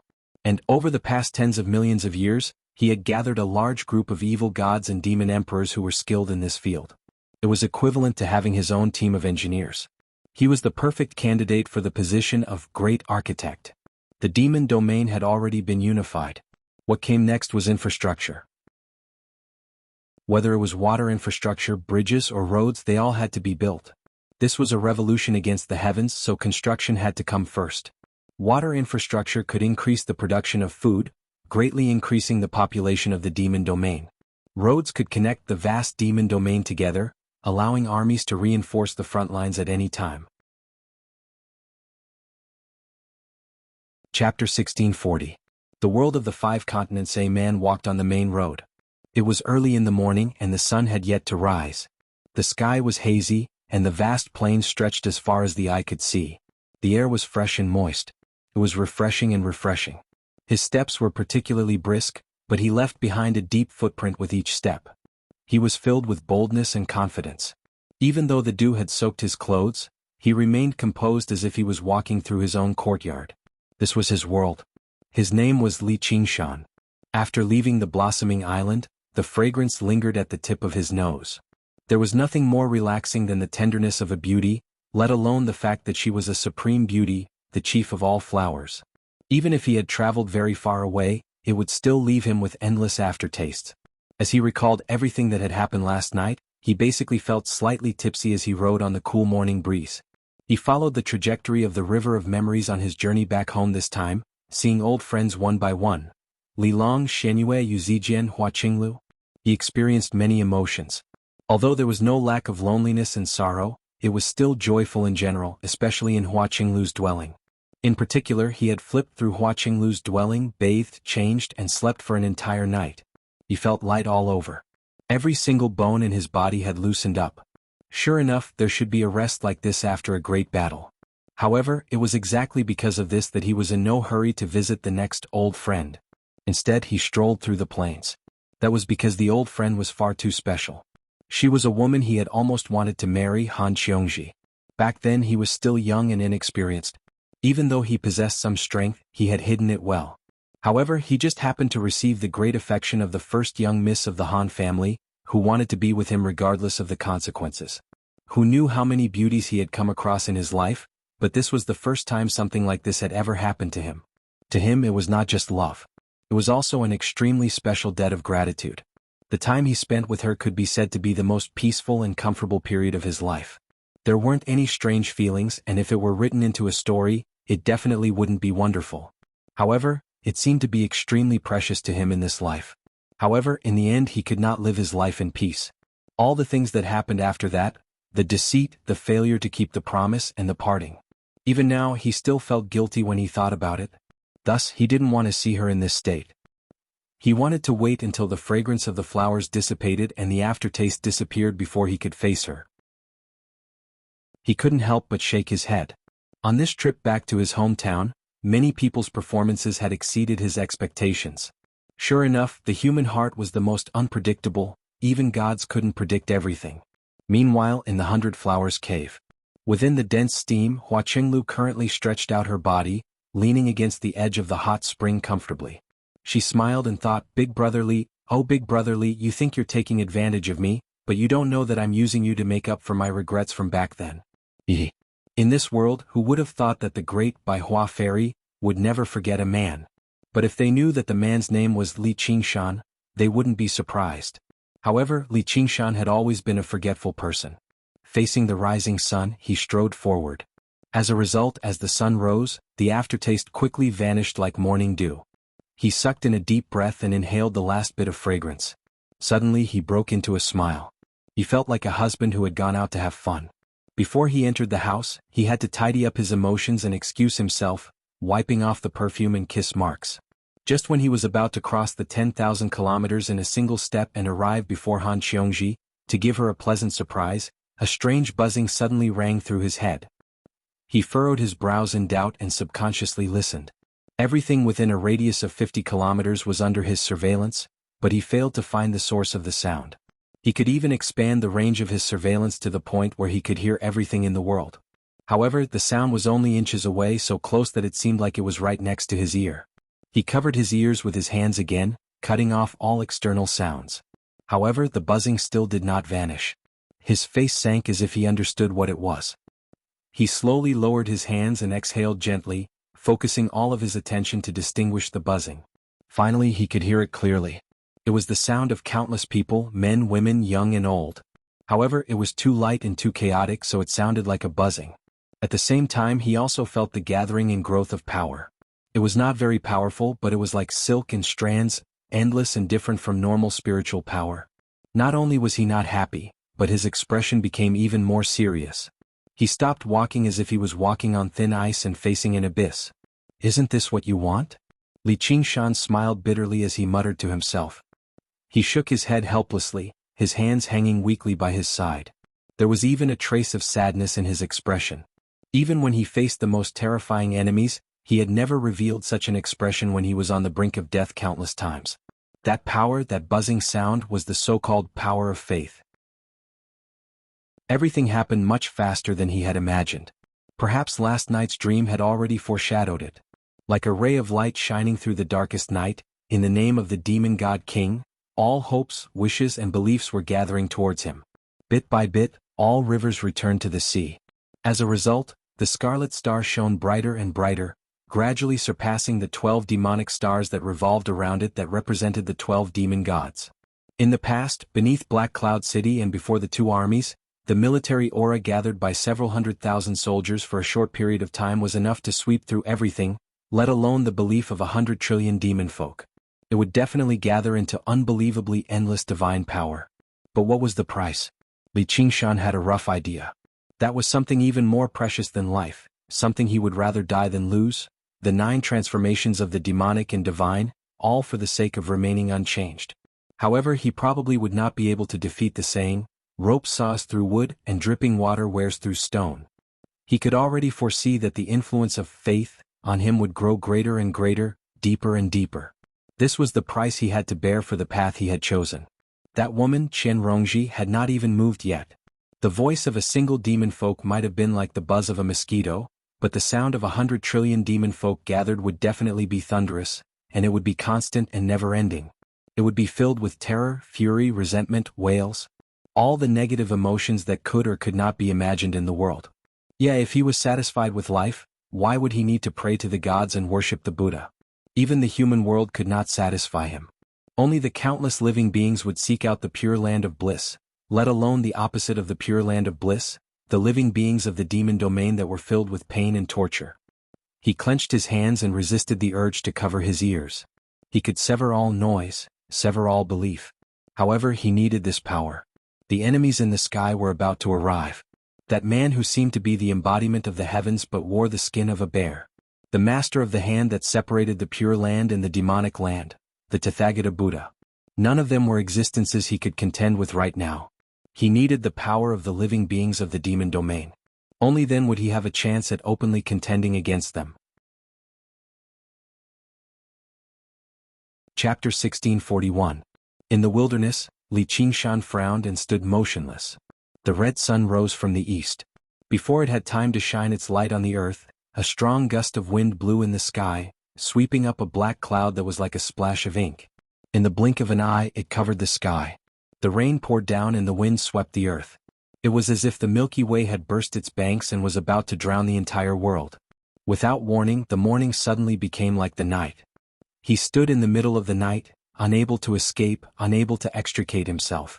No matter how the wind blew and the clouds surged, the rainstorm washed over him. It was as if he was venting the pain in his heart, but there was no sound of thunder. That gloominess was like this dark night, unable to be vented no matter what. It was just like this pitch-black rainstorm, pouring down noisily.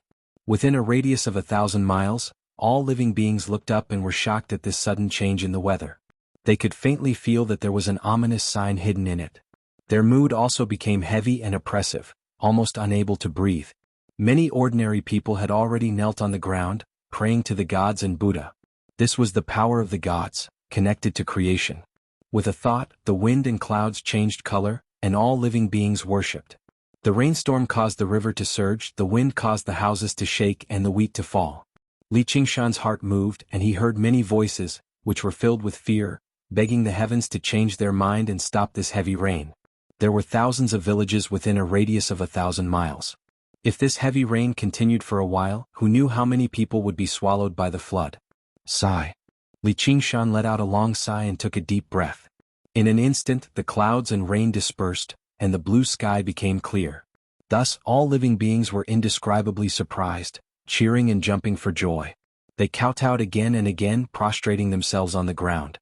However, he seemed to have sucked in all the dark clouds and rainstorm in one breath and suppressed it all in his chest. It was still a dark night and the rain poured down. All living beings can pray to the gods and Buddha, but who should the gods pray to? He sighed and took a step forward, disappearing from where he was. He tried to walk into his memories, hoping to hide from this rain. When Li Qingshan's figure appeared again, in front of him was an ordinary farmer's courtyard. The low fences on both sides were covered with vines, hugging a half-closed wooden door in the middle. A faded Fu character was pasted on the door, and a Chinese redbud tree was blooming under the sun in front of the door. Why is she in a place like this? It was not a large, majestic sect like the Sword Collection Palace.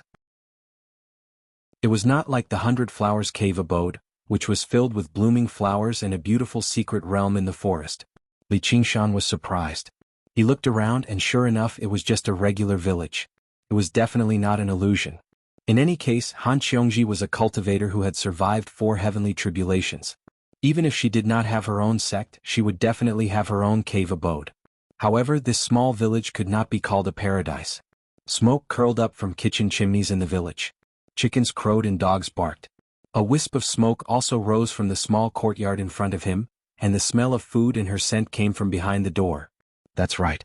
She's right here. However, compared to any sect or cave abode, famed mountain or secret realm, this mortal home seemed even more illusory. It actually made him feel slightly uneasy, as if he was afraid of approaching home. Thump, thump, thump. Li Qingshan rapped 3 times with his fingers. Before the sound had even faded away, the door opened and a ball of fiery red welcomed him. Han Qiongji stood in the middle of the door in a bright red dress. Her bright red lips were filled with a smile, but she was not surprised. It was as if she had been expecting Li Qingshan's visit and had been waiting for his return the entire time. You're here. Why are you so drenched? Is it raining? Han Qiongji looked at Li Qingshan, who was drenched and in a rather horrible shape, in confusion. She could not help but raise her head and glance at the sky. The sun was bright, and a few strands of white clouds hung on the horizon. Li Qingshan could not help but smile. He pointed at her right hand.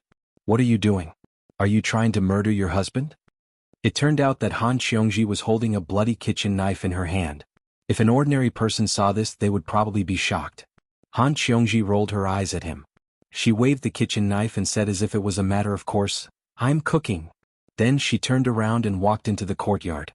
She took out an old hen from a cage in the corner of the courtyard. She raised the knife and chopped off the chicken's head. Then she used hot water to wash its leg feathers and cut open its belly. She was very focused and skilled, but she did not use any magic. Even that old hen was not a rare bird or beast. It was just an ordinary old hen that had laid eggs for several years. She carried the slaughtered chicken and walked to the kitchen. She was so busy that she did not have time to entertain Li Qingshan. She only said, "The wine is on the table. Pour yourself." There was a square table and 2 benches in the middle of the courtyard. There were already a few dishes on the table and a pot of old wine. The dishes were not delicacies. They were just seasonal fresh vegetables and ordinary dishes. The wine was also not bejeweled nectar. It was probably the new Hong that was hidden in someone's cellar and could not wait until the day of the daughter's marriage. Li Qingshan closed the door and sat down at the table. He poured himself a cup and drank it in one gulp. He then picked up a peanut and put it in his mouth to carefully chew. Looking at her back in the kitchen, his mood gradually calmed down. It was as if her husband had finally returned from a long journey. She could finally sit down with peace of mind and slowly drink a cup of wine. One cup after another, he drank until the pot was empty, until he was slightly tipsy. The jar of wine was at the corner of the table. He picked it up and filled it again. If he did not walk on this road to the ninth heaven, he would not want to be like this. Han Qiongji heard the sound of cups and chopsticks colliding in the courtyard. Her eyes couldn't help but redden, but she did not dare to look back at him. Her hands were flying. She washed, cut, fried, steamed, and cooked the vegetables. Her mind was in a trance as if she was sleepwalking. She only relied on the skills she had practiced countless times to cook the dishes. Some people's regret was that a young girl yearned for love and never had anything with the man she liked. Some people's regret was that they did not personally cook a table of food for him and be an ordinary husband and wife for a day. She thought that she would not have another chance. She thought that with his temperament he would definitely not turn back. But he came back. His eyes were exhausted and his expression was almost miserable. It was an expression she had never seen on his face. The Li Qingshan in her memory was always that inexperienced and high-spirited young man. She felt a stab of pain in her heart. She pretended that nothing happened and asked without turning her head, "What happened? Why did you come back?" "I came back to see," Li Qingshan said casually. "How did it turn out like this?" Han Qiongji could not help but ask. "How?" Li Qingshan only wanted to drink a cup of wine quietly. He did not want to mention the Pure Land of Demons or the War of the Gods. It's very embarrassing. I'm afraid that he was defeated and was chased back." "Ah, what a joke. Who doesn't know your man's great name in the entire universe right now? Who doesn't know?" When he was about to boast a little more, the buzzing sound that he tried hard to ignore became ear-piercing again. He suddenly lost the mood and waved his hand impatiently. "You continue cooking. Women should not interfere with men's affairs." Han Qiongji suddenly stopped and turned her head to stare at him. Her eyes were filled with tears. Chapter 1642. Who exactly are you? Han Qiongji turned around and asked loudly. The Li Qingshan in her memory was addicted to wine and women, easily angered, liked to joke around, would feel pain, fear and guilt, but he would never show such a weak expression. Even in the deepest and most desperate situation facing an undefeatable enemy, he would roar and throw out one last punch until he died. "That's right, who am I?" Li Qingshan played with the wine cup and said with a self-deprecating smile, "Probably the Lord of the Demon Domain, the King of the Demon Gods or something like that." That was him in the eyes of all living beings, a god that all hopes and wishes were placed on. And Li Qingshan was just a mortal. The ear-piercing buzzing in his ears could no longer be ignored. The black rainstorm in his chest drowned everything. Han Qiongji's question shook all the peace in this small courtyard. The fiery red figure seemed to be burning, shining so brightly that people could not look directly at it. His gaze went past her, following the mottled yellow mud wall, climbing up the thatched roof, climbing up the chimney, following the wisp of smoke, all the way to the depths of the sky. In a trance, the mottled mud wall was like a towering mountain, the thatched grass was like a forest of swords and spears, the chimney was a lonely city at the peak of the mountain. Above the lonely city there was no smoke curling up, blue sky and white clouds, it was clearly smoke soaring into the sky, black clouds pressing down on the city. "Gotcha." A crack appeared on the wine cup. Unknowingly his expression changed. The crowing of the chickens and barking of the dogs in the village, all stopped, falling into a terrible silence. Han Qiongji's eyes widened, suddenly shocked. His entire body emitted a dreadful and terrifying aura. The black figure sitting in front of the square table was like a Buddha that continued to grow larger and larger, turning into an abnormally steep and cold black mountain. The sharp peak had already pierced through the sky. No matter how hard she tried to look up, it was difficult to see his full appearance. So high, so unreachable, he had already changed. He was no longer the man she was familiar with, he had become a god that she could not understand. His pain is also not something I can understand. Han Qiongji felt a stabbing pain in her heart, and it took her a long time to calm down. She couldn't help but stare at him in a daze. His expression was fleeting and indifferent, but it contained a terrifying madness and killing intent. It was as if he was immersed in a dream of a bloody massacre. She blamed herself for making things difficult for him. They clearly wanted to be husband and wife for a day, talking about the past and drinking together. Why couldn't she give him a moment of peace? Then she would send him on his journey to the battlefield that belonged to him. "Qingshan, Qingshan." An anxious voice woke Li Qingshan from his dream. He blinked his eyes. The mud wall was still mud wall and the thatch was still thatch. This was not a battlefield but his hometown.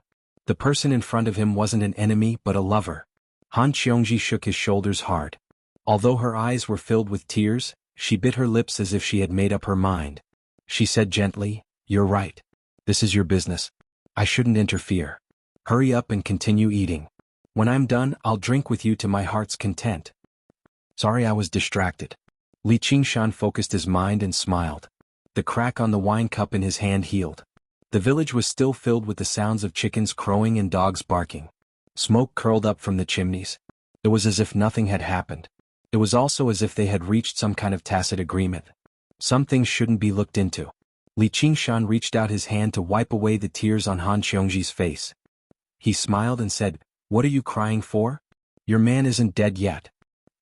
It's good that he's dead," Han Xiongji said angrily.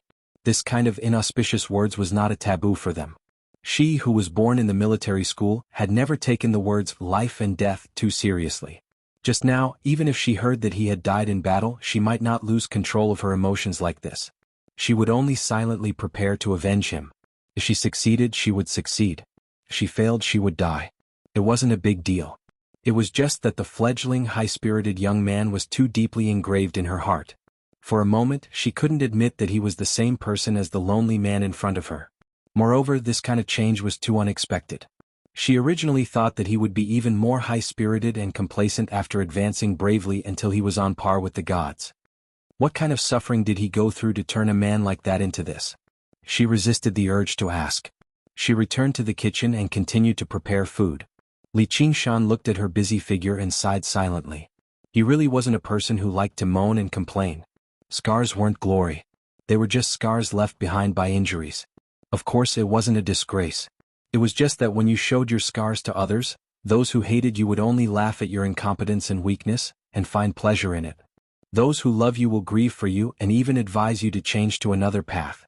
He didn't want to be laughed at, nor did he want to be grieved. He definitely didn't want to take another path. No matter how painful and difficult it was, this was the path he had chosen. He wouldn't have any regrets even if his bones were crushed. At this moment he had an urge to tell her everything. He didn't want her to be disappointed in him, and he wanted to receive her gentleness and sympathy. "I'm probably drunk," Li Qingshan pondered while tipsy. He used to think that she and Chao Tianjiao had many similarities, but now he realized that they were actually completely different. Perhaps the biggest difference was that she remembered what Li Qingshan looked like in the past. Even though he had experienced many difficulties and dangers, that was the appearance he had always wanted to keep. Now that the change had begun, perhaps he should explain it to both of them. Suddenly he raised his head and drank the wine in one gulp. He said, "Xiongji, do you want to hear my story?" "Go ahead. I'm listening." Han Xiongji's busy hands paused. Afterwards, she continued to prepare the dishes one by one and set them on the table. However, Li Qingshan's voice was intermittent, as if he was preparing his words with great difficulty. "I made a choice. In order to obtain greater power, I originally thought I would never make a choice like that even if it meant death." Han Xiongji listened attentively. She seemed to understand a little, but she was also rather doubtful. However, she did not ask anything. "I've never told you how Little N and I met, right?"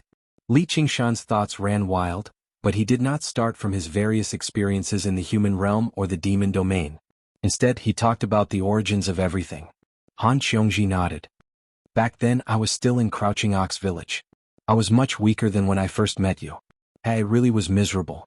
I worked more than I ate and I was always bullied. However, I actually never cried. I even named myself Li Qingshan, which means why should I bury my bones in the countryside? Life is full of green mountains. I'm actually quite stubborn. Just like the cow I raised, I'm not too afraid of death. However, later on, I met Little N. I cried. Although it had nothing to do with me, I just felt terrible, so I cried. At that time, I decided that I would avenge her no matter what and help her find a home." Li Qingshan's eyes were hazy from drunkenness. He rambled on, talking about many past events. However, he also mixed in the various experiences in the human realm, the Western paradise, and even the demon domain.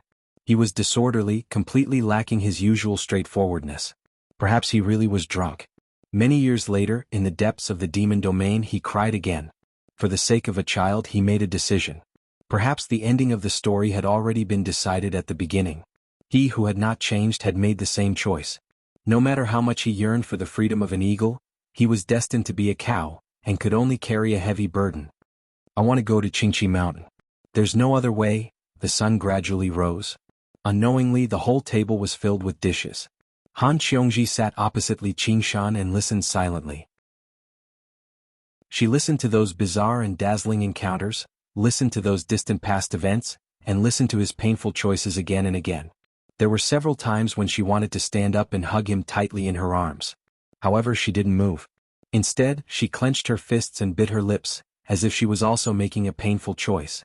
When Li Qingshan finished his story, she suddenly lifted the wine jar, stood up, and gulped down the rest of the wine in one breath. Then, with a tipsy expression, she stared straight at Li Qingshan's eyes fiercely, as if she wanted to swallow him whole. Li Qingshan was also taken aback. He looked at her in astonishment. "I'm different from little Anne. No matter what Li Qingshan becomes, it doesn't make a difference in her heart. As for me, I only fancy that Li Qingshan who will never change. Even though I know he's a big bastard and I understand that there can't be any results, I'm happy in my heart and I never regret it." Han Qiongji said boldly. Li Qingshan nodded. "I know. Then leave this world. Go die anywhere and don't come back. If you need someone's power, just summon them. The Li Qingshan I know never looks back." Li Qingshan looked at her deeply. She was like a burning flame, so bright that he couldn't look at her directly. In the depths of the flame, her eyes were filled with the figure of Li Qingshan. "All of this and me are shackles for you." Han Qiongji pointed at the wine and dishes in front of her, and then pointed at herself. Her eyes flashed with a touch of regret, but she resolutely waved her hand, and the table full of wine and dishes were overturned. Then she turned around and her back faced him. "You can go." Li Qingshan looked at the broken bowls and dishes on the ground, and the scattered food on the ground. She spent a lot of effort to personally make them. She almost didn't touch them and they were all wasted. Of course, as long as he moved his fingers he could restore everything to its original state, but he didn't do so. He just looked at her back and was stunned for a while. Suddenly he smiled. "I understand. I'm going." Li Qingshan left this world and ended this journey. Since he chose this path he must walk it and he couldn't stop. Han Qiongji stood motionless in the courtyard, and only her shadow moved. Until the sun set in the west and the sky was full of stars. Just like this she passed the day. She suddenly raised her head, looked at the red new star in the distance, and poured all of her heart into it. Outside the world, the buzzing continued to follow him like a shadow, never stopping. However, Li Qingshan suddenly heard a familiar voice. It was a special prayer. Chapter 1643. In the Tao of the human realm, on the vast ocean, a five-masted ship rose from the horizon and slowly sailed over. The sail was dazzlingly white under the sunlight. It was stretched taut and carried the rolling heat waves like a large white bird carrying the ship across the sea. If one looked closely, they would find that the mast was engraved with many mysterious runes that shone faintly under the sunlight. Thus, there was no need for a sailor to steer the ship. The sail automatically adjusted its direction and maintained its maximum speed without deviating from its course. The people on the deck were all wearing Taoist robes and had extraordinary bearings. They gathered in groups of 3 to 5 and chatted happily. They even brought along many fruits and dried meat as snacks. It was a pleasant journey and they were temporarily freed from their daily cultivation to enjoy the sunlight and sea breeze. Everything seemed so peaceful. An old man stood at the bow of the ship with his hands behind his back. However, he was frowning as he looked at the end of the sea. Hearing the disciples chatting and laughing, he sighed in his heart. The appearance of the demon star, I wonder how long this good scene will last. After this calamity, I wonder how many of these disciples will survive. Not to mention these disciples, even his cultivation was nothing in the face of the great tribulation of heaven and earth. However, he could not say these thoughts to anyone. He had only told his disciples that he wanted to bring them to the myriad phenomenon city to broaden their horizons. However, he was actually considering merging the entire Azure Sun Temple into the myriad phenomenon sect. After the Battle of Black Cloud City, the myriad phenomenon sect had suffered heavy losses. They had been recruiting disciples and did not reject anyone. However, as the sect master he could only be an inner disciple. Although it was said that it was better to be the head of a chicken than the tail of a cow, without a large ship, they would not be able to withstand this great storm. Once they died, everything would be over. They would not even be able to be the butt of a chicken. At this moment he raised his eyebrows and turned around. Ling Xiaozi, go and call your junior martial sister Miaozhen. We are almost at the myriad phenomenon sect. We cannot miss this scenery. Yes, master. A young and handsome Taoist immediately cupped his fists and thought, Master really loves junior martial sister Miaozhen. He quickly walked down to the cabin, and suddenly everything was dark. He had to rely on his eyes to see the path clearly. Along the way he could no longer hear the laughter on the deck. After walking a dozen steps, it was as if he had entered a deep and quiet world. But it's no wonder that you can cultivate peacefully in the cabin at a time like this. Such a temperament and bearing, in the words of Master, you really are a natural cultivator. To be able to pass through the second heavenly tribulation in such a short period of time, it definitely isn't luck. His heart suddenly surged with a fervent desire to see her face. In a quiet room in the depths of the ship, there was a pea-sized lamp with green smoke rising in spirals. A Taoist wearing a crown was sitting cross-legged on a cattail hassock. Her body swayed slightly with the waves, but her eyes were closed and her expression was indifferent. She was completely immersed in her cultivation. Junior Sister Miaozhen, we're almost at the myriad appearance sect. Master told me to call you. Ling Xiaozi's voice came from outside the door. Got it. Young Miaozhen slowly opened her eyes and said softly, Thank you, senior martial brother. I'll be right there. Her voice was like the trembling of a zither, moving one's heartstrings in the darkness, but it was also as indifferent as her expression. She was like a calm and elegant zither, but she didn't ask for anyone who understood her. She played her own heartfelt song by herself. No need to be so polite, junior martial sister. Ling Xiaozi was slightly disappointed, but he couldn't feel a trace of dissatisfaction towards this junior martial sister Miaozhen. A moment later young Miaozhen walked out of the cabin and onto the deck. The dazzling sunlight caused her to squint her eyes. She saw her fellow disciples gathered at the bow of the ship, looking in the same direction. It was midsummer and the sun was blazing like fire. The hot wind blew against her face and the sky was high and the sea was wide. Her mood couldn't help but warm up, and her mind broadened along with her horizons. She could only see clear and crystalline waves flickering with the undulations of the sea, spreading all the way to the horizon. Water vapor evaporated and the air became misty. At the end of the horizon, between the clouds and the heat waves, a magnificent metropolis floated like a mirage. That's the myriad appearance sect. Young Miaozhen muttered to herself. Even if she wholeheartedly pursued the Tao, and her heart was like an ancient well, she couldn't help but be shocked by this scene. Suddenly she couldn't help but laugh. If he was here he would definitely laugh at her for not seeing the world. Then a wave of confidence rose in her. But I'm no longer the young Miaozhen from back then. Ascending from the small world to the human world was like coming from the cabin to the deck and seeing the endless sea in an instant.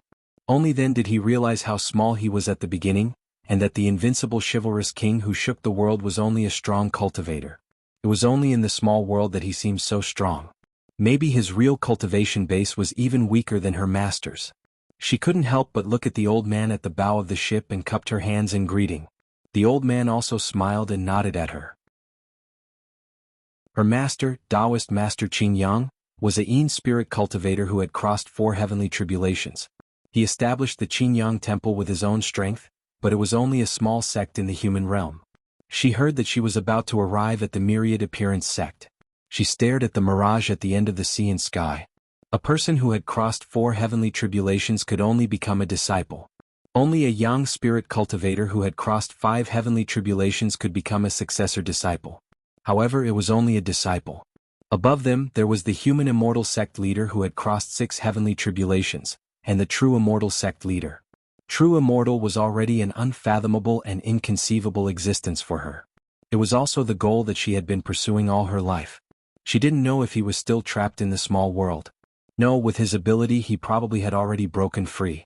Or he had already returned to his hometown, the 9 regions that he spoke of. Or he had also ascended to the 6 paths of reincarnation. Maybe he was also in the human realm. Or maybe he would meet him again one day in the future. But don't you dare bully me like before. While young Miaozhen was gazing into the distance and reminiscing about the past, someone was also staring at her. Her face, without makeup, had a kind of beauty that could topple cities. Her hair was tied up in a high bun, revealing her snow-white neck. Her figure was tall and slender, and she had a graceful bearing like a crane. However, between her indifferent eyes, there was always a trace of gentleness. Her tall figure, wrapped in a Taoist robe, exuded an even more mature charm. That was the mark left behind by being a wife and a mother. Many people in the Qingyang temple couldn't believe this and were deeply shocked. They couldn't imagine what kind of man could make her devote her life to him. At that time she just said it indifferently without the slightest bit of concealment. She just wanted to reduce some trouble. No matter what kind of man he is already separated from you by two different worlds. He can't keep up with your footsteps and is no longer worthy of you. In the future, the one who will be by your side must be me. Ling Xiao silently made up his mind and walked toward Yang Miaozhen. Yang Miaozhen sighed inwardly. Some trouble was inevitable. After all, although the small world was small, those who could become one of the top 10 beauties were also at the standard of 1 in a million. Although she hadn't seen much of the world, she had instead nurtured a kind of bearing and confidence. Moreover, she was able to stay indoors for 20 years in a world where spirit qi was thin and martial artists dominated. She wholeheartedly cultivated and pursued the Tao. Her talent and temperament were not what ordinary golden core cultivators could compare with. When the two were combined, her charm was naturally born. The great ship of fortune gradually sailed closer to Wanxiang City. The misty and rippling mirage gradually became clearer and more spectacular. Junior Sister Miaozhen, do you know what the most powerful cultivation technique of Wanxiang sect is? Ling Xiao came up to speak. I think it's called the Wanxiang Heavenly Book. Yang Miaozhen pondered and said, That's right. The Wanxiang Heavenly Book contains countless heavenly books. Every one of them can allow one to cultivate to become a human immortal. Ling Xiao also couldn't help but reveal a look of envy. The cultivation technique he was currently cultivating was far inferior to any of the heavenly books. Yang Miaozhen listened attentively. She was still very concerned about matters related to cultivation like this. The other disciples gathered over too. Ling Xiao became more and more excited. However, there's another saying that the Wanxiang Heavenly Book is a whole entity. Not only is it the collective name for all heavenly books, but it also contains all cultivation methods and paths in the world. All heavenly books have been derived from it. It's exactly because of this Wanxiang Heavenly Book that the Wanxiang sect can still prosper despite the war. Speaking of which, a great battle broke out between the Wanxiang sect and demon folk not too long ago. The demon domain sent out the 12 demon emperors to surround the city with an army of several million. The will of the Tao demon god descended. That battle was extremely brutal. Even over half of the Yang spirit true disciples were killed. They were almost wiped out. It was all thanks to their first senior brother, Li Qingshan, that they forced back the Tao demon god. Just now they managed to turn the tables. He was not bold enough to compare himself to the first senior brother of the Wanxiang sect, but he was still the first senior brother after all. Chapter 1644. Li Qingshan. For Yang Miaozhen this name was too unforgettable. He was not just a man who had conquered her, possessed her, or the father of her child. She was a natural cultivator, and the endless years were enough to wear away everything. Yet, only the heavens knew how lonely she was as a cultivator in the small world dominated by martial artists. She was like a seabird that was born without its own kind, flying alone towards a distant and indistinct goal. She also had the feelings of a young girl, but despite being born with peerless beauty and receiving countless pursuits and temptations, she could not fall in love. She also longed to be able to shake the martial world and become a heroine, not just one of the top 10 beauties. But despite having the talent to become a powerful martial artist, she could only stay in a Taoist temple. Disregarding everything, all she could rely on was an illusory legend, advancing alone in the darkness. She felt that she would not be able to hold on for much longer. Then he appeared and told her that her path was correct. Light illuminated everything. Even after many years, she still remembered the shock she felt at that time. It was far greater than when he first took her. Of course, she was also very happy at that time. Even though they had only known each other for a short time, she did not have any resistance. The 7 emotions and 6 desires were human nature, let alone him.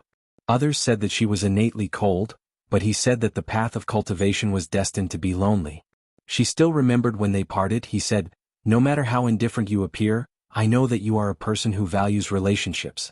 I fear that there are still things in your heart that you cannot let go." But she did not know that he was the only one she valued, and that there was nothing else that she could not let go of. So she constantly reminded herself that Li Qingshan was only an ordinary cultivator. Back then, his cultivation was only about 3 heavenly tribulations, the realm of nascent soul cultivators. He might seem very powerful and special in the small world, but there were countless people like him in the mortal realm. Now, she only needed to work a bit harder and she would quickly reach that level. She was like this, always trying to fade the impression he left behind. However, after several decades, when she suddenly heard his name again, Her reaction at this moment made her suddenly realize that everything was in vain. It was like a birthmark that couldn't be washed away with water. For a moment she did not know whether to laugh or cry. Ling Xiaozi was also stunned.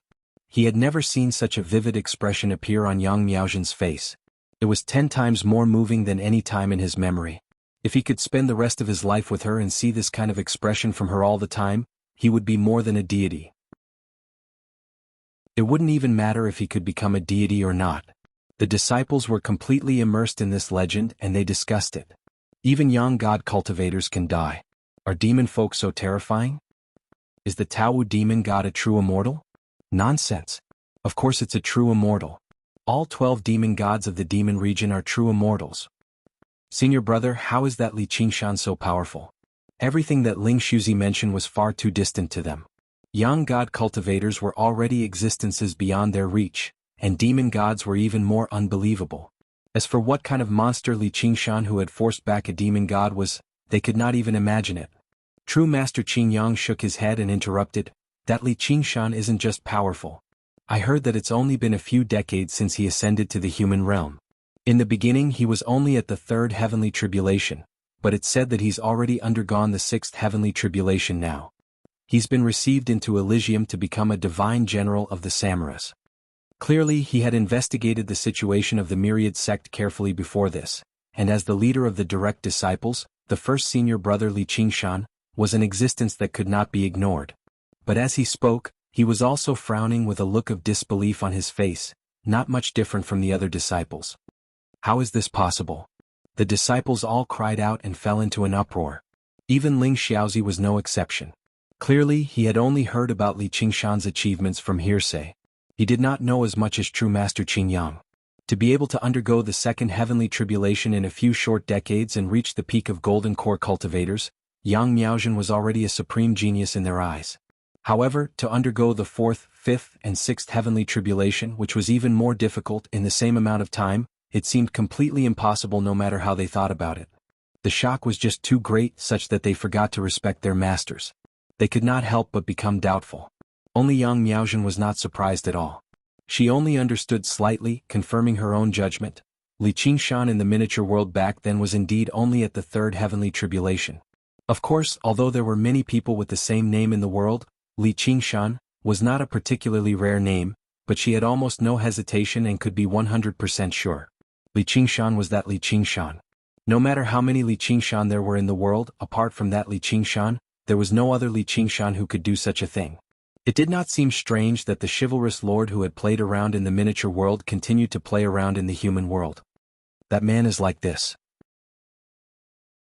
However, what made her feel interesting was that true Master Qing Yang became a little unconvinced in the face of the disciples' doubts. Well, maybe he hasn't undergone the 6th heavenly tribulation. He's at least a young spirit cultivator who has undergone the 5th heavenly tribulation. Otherwise, it would be impossible for him to be the eldest senior brother of the Wanxiang sect. She almost laughed out loud, although she did not know why she wanted to laugh. It was probably like a child who had been trying hard to surpass his father. Finally, one day when the child gradually grew up and became tall and strong, he discovered that his father was not as tall and strong as he remembered when he was a child. He was even shorter and thinner than other people, but he suddenly discovered that his father's hidden identity was the richest man in the world. There were probably not many people in the world who had experienced such a wonderful feeling. Yang Miaozhen smiled slightly. The deck suddenly became quiet, and all the disciples looked at her in a daze. The male disciples glanced at her and were about to immediately look away, but they could not help but look at her again. It was as if they were facing a ball of light that was too dazzling to look at for a long time, let alone ignore. On the contrary, the female disciples all looked at her without blinking. There was no jealousy, only admiration. Ling Xiaozi simply could not control himself. He was completely dizzy and did not know why she suddenly smiled. After knowing her for so long, he seemed to have never seen her smile like this. Miaozhen, you know that Li Qingshan? Even true Master Qing Yang suddenly became slightly excited. He was not as lustful as his disciples, and keenly noticed Yang Miaozhen's strange behavior. Reporting to Master, I know him. Yang Miaozhen was a man of few words, but she did not lie. Junior sister, you know Li Qingshan? It can't be someone with the same name, right? All the disciples were shocked. No matter how much they admired Yang Miaozhen, for a moment, They could not connect the distant legend with the living person in front of them. Then, what is the relationship between you two? True Master Qing Yang became more and more excited, and the way he looked at Yang Miaozhen was even more fervent than Ling Xiaozi. He wanted to rely on the myriad appearance sect, but he also wanted to sell it for a good price in exchange for some resources. Only then would he have the opportunity to go one step further and cross the fifth heavenly tribulation. True disciples and advanced disciples, Yin spirit cultivators and Yang spirit cultivators, the situation was very different. If he could rely on his relationship with the myriad appearance sect's eldest disciple and have Li Qingshan recruit him into the myriad appearance sect, the treatment would definitely be better than relying on himself. Moreover, when the Great Tribulation came, he would have a great backer, and at least he would not be casually treated as a sacrificial pawn. Yang Miaozhen hesitated for a moment. She wanted to say he was once my husband, but when they parted back then he had personally said they were not husband and wife. Although he was helping her separate, she had always been very concerned. She deliberated and said, "When we were in the small world, I gave birth to a child for him." "No, that's impossible." Ling Xiaozi's body trembled in disbelief. It must be someone with the same name. She did not want to believe it, but she had no choice but to believe it. If it was not that kind of man, how could she have fallen in love with him? True Master Qing Yang was overjoyed, but he still had a trace of doubt. He was also afraid that it was someone with the same name, and he had rejoiced for nothing. At this moment, the myriad appearance city was right in front of them. In the shallow sea, a majestic human-shaped statue gradually appeared from the misty water vapor. It had thick eyebrows and big eyes, and it was resolute and resolute. It was clad in armor, and its hand was on a long saber, as if it was guarding the myriad appearance sect. It was probably the product of some true disciple's flattery. Everyone thought that after Lin Xian, the battle for eldest disciple had been settled, and the myriad appearance sect would welcome another long reign. True Master Qing Yang pointed at the statue and asked, "Is it like that?" Yang Miaozhen stared at the statue and seemed to be infatuated. She mumbled, "It's exactly the same." Ling Xiaozi's face was ashen, and his last trace of hope was extinguished. True Master Qing Yang did not care about his eldest disciple's feelings. He suppressed the excitement in his heart and asked again, "Disciple, why did you two separate? With such a peerless coattail, why did she bother to cultivate in his small Taoist temple? If she had joined the myriad appearance sect earlier with Li Qingshan's care, she would have become a nascent soul cultivator at least with her talent. There would not be any grudges." "Disciple?" Yang Miaozhen was tempted to roll her eyes. After coming to the human realm, the one thing that had disillusioned her was that cultivators were not as pure and desireless as the legends said. Most of them did not possess Li Qingshan's spirit of bravery, determination, and fearlessness. Among a group of people, she was the one who was most like a cultivator, including her master, the head of the Azure Sun Temple. Most of the time he did not have a proper career. Not only did he indulge in good wine, but he also liked to wander around. She said matter-of-factly, "I want to ascend." "Does he treat you well?" True Master Qing Yang asked one last test. "He treats me very well." Yang Miaozhen did not hesitate. "Good disciple, how do you think I treat you?" True Master Qing Yang rubbed his hands together and actually showed a flattering smile to his disciple. However, no one found it strange. Other than Ling Xiaozi, the other disciples of the Azure Sun Temple looked at Yang Miaozhen with reverence. It was as if the person on the statue was her. "Good disciple?" Yang Miaozhen finally could not help but roll her eyes. Chapter 1645. All Yang Miaozhen could say was, "Miaozhen is indebted to Master."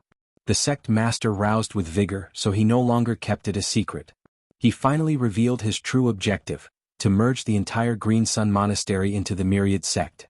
The disciples paled in fright and all tried to dissuade him. Ling Xiaozi objected even more vehemently. He was the first senior brother of the Green Sun Monastery. When the sect master was out traveling, he was responsible for all matters in the monastery. He could be described as someone who stood above several dozen and below only one. If the Green Sun Monastery merged with the Myriad sect, he would only be able to become a registered disciple. He would only be ranked at the bottom of the hierarchy of disciples in the Myriad sect. Then he glanced at Yang Miaozhen and felt his heart ache.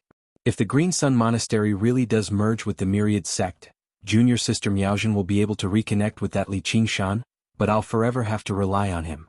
Yang Miaozhen understood the sect master's plans. Her feelings were rather mixed. After all this, do I still have to return to his side? The sect master had been expecting the disciples' reactions. The human realm was extremely closely connected to beyond the 9 heavens. Basically all the great sect masters of large sects were true immortals. The conflict between sects was not even as intense as the 3,000 worlds. Not only was this because the sect masters were all old acquaintances, but it was also to deal with the expansion of the demon domain and avoid pointless internal strife. The battlefield in the demon domain was extremely intense, far more intense than regular battles between sects, but the responsibility of fending off the demonfolk's invasion was basically all on the large sections. They did not force the smaller sects to take part either. If they did not want to contribute and take the initiative to take part, everything that happened on the distant border could be treated as a story. Under these circumstances, the smaller and smaller sects of the human realm and the various independent cultivators could be described as living peacefully. If peace lasted for too long, people would forget what war looked like. They might even lose their imaginations of war. Even when phrases like the demon star of Mars and the great calamity of the world hung by their mouths, it did not feel real at all. They just felt like there would be someone taller to hold up the sky even if it collapsed. The great immortals and gods above the 9 heavens would never turn a blind eye. The worst-case scenario was just an endless battle. The sect master said firmly, "I've already made up my mind. There's no need to persuade me otherwise." He sighed again and said something like, "You're all too young, you don't know the power of the great tribulation of heaven and earth. Master is doing this for your own good, you'll understand in the future," and so on. Although the disciples couldn't understand, they couldn't disobey their master's orders. They were a little disappointed and didn't have the mood to go on a sightseeing trip. However, when they disembarked from the ship and arrived at Wanxiang City, the scene in the city caused their spirits to rise. The city was filled with people. It was so lively that it didn't seem like a cultivation sect, but a mortal city. However, there was no such magnificent scene in a mortal city. Tall buildings rose from the ground, each with carved beams and painted rafters and arched eaves. Long bridges ran through them like rainbows and elegant cultivators walked on them. The balconies of the floating gardens were like exquisite flower pots. Strange flowers and plants bloomed within them. Many cultivators were sipping tea and discussing the Tao. Tired of looking at the vast and empty scenery on the sea, everything in Wanxiang City was dazzling and too much for the eyes to take in. Everyone almost forgot the disappointment of the sect's disbandment. But very soon the sense of disappointment returned and became even stronger. Even Yang Miaozhen felt it. It turned out that there was nothing special about us. Although the sect master of Azure Sun couldn't compare to the Wanxiang sect, in the eyes of mortals, they were extraordinary immortals and outstanding talents. And now there were cultivators everywhere. There were hundreds, thousands or even tens of thousands of them. They didn't find anything special about them. Instead they looked around like country bumpkins entering a city. The shock in Ling Xiaozi's heart took a long time to calm down. He muttered, "Is that Li Qingshan ruling over this place?" Spiritual Master Qingyang glanced at him and knew that this disciple was unwilling. He said, "The Grand Sect Master of the Wanxiang sect is in charge of the imperial study for the Celestial Emperor. The 2 sect masters follow him to the 9 heavens. The Grand Sect Master's mount, Spirit Venerable Guihai, oversees the heavens and deduces the Wanxiang Heavenly Book. He doesn't care about secular affairs. Therefore all the major and minor matters in the Wanxiang sect are handled by the true disciples. And as the head of the true disciples, Li Qingshan has the authority to command all the true disciples. Furthermore, in the Battle of Black Cloud City, he forced the incarnation of the demonic god Swanee to retreat, and all the true disciples were saved by him. His prestige in the sect is extremely high, and it could be said that he's the ruler here." When mentioning the 3 sect masters, Spirit Venerable Guihai, and even Li Qingshan, he would cup his hands towards the heavens. His words were filled with reverence. There was a saying, "The older one is in Jianghu, the more timid they are." In fact, the higher one's cultivation and the wider one's experience, the more one understood the power of many things. Therefore he didn't feel that there was anything shameful about relying on connections and cozying up to Li Qingshan. Even the high and mighty young spirit cultivators and true disciples had to rely on Li Qingshan to survive. What was there for him to put on airs? Ling Xiaozi was speechless and lost his wits. When a story was no longer just a story, the storyteller would also lose that calm and composure of talking and laughing. Spiritual Master Qingyang patted Ling Xiaozi on the shoulder and continued walking into the city. Looking at the many cultivators in the city, he thought to himself, "It seems that many people have the same idea as me. In the Battle of Black Cloud City, the Wanxiang sect lost more than half of its true disciples. If it had been an ordinary sect, it would have suffered a great loss. It would have taken at least 1,000 years to recover. However, the Wanxiang sect relied on the huge amount of rewards from the desireless heavenly palace and the abundant resources accumulated in the 100 herb garden to recruit disciples. Coincidentally, the demon star appeared. Many small and medium sects and even loose cultivators had the same idea as spiritual master Qingyang. For a time, a large number of people gathered, and the sect became even more prosperous than before. Of course, the root of all this was that sky. Spiritual master Qingyang raised his head and looked up. He saw a 3,000-meter-tall building piercing through the clouds, standing majestically above the Wanxiang city. It also had the power to soar into the clouds. The pedestal on the east side of the world was a stone wall that was more than 100 feet high. The stone wall was smooth and shiny, and only the top was engraved with the words, "List of all creations." Under the sunlight, many names could be seen. The name that ranked first was Li Qingshan, surpassing all the other disciples. The people of the Qingyang temple looked at the stone wall for a while and couldn't help but become more intimate with Yang Miaozhen, calling her junior sister and senior sister non-stop. Spiritual master Qingyang practically kept calling her disciple, and didn't call her Miaozhenzi anymore. Yang Miaozhen felt very uncomfortable. She felt like the weight of the entire sect was on her shoulders, waiting for her to find Li Qingshan. She wasn't worried that he wouldn't care about old feelings. He was more serious than she imagined, but she was worried that when the time came, she didn't know how he would play with her. Chapter 1646. On the central axis of Wanxiang City, there was a majestic hall whose height was second only to the sky. Along with it, there was a large cluster of buildings on the mountainside. It was dazzling and extraordinary. The sky had the aura of ascending from the bottom, but this cluster of buildings had the aura of descending from the top. If the Wanxiang sect was compared to a country of cultivators, then Wanxiang City would be the capital. This cluster of buildings was similar to the Forbidden City, an administrative center like the Senate. It was responsible for handling all matters within the city or within the country. It was called the Direct Inheritance Hall. As the name suggested, it was the Hall of Direct Disciples. The Wanxiang sect was jointly ruled by direct disciples, so one could imagine its status. All the internal affairs of the sect had to be handled here, including the disputes between the true disciples. In the main hall of the Direct Inheritance Hall, a female cultivator was furrowing her brows and writing at a rapid pace. She wore a luxurious purple dress, and her black hair was tied up high like clouds, complementing her snow-white skin. She was a rare peerless beauty in the world. However, her expression was solemn and dignified, and her temperament was dignified and noble. She had the demeanor of an empress. The 9-feet-long table in front of her was located on the central axis of Wanxiang City and even the Direct Inheritance Hall.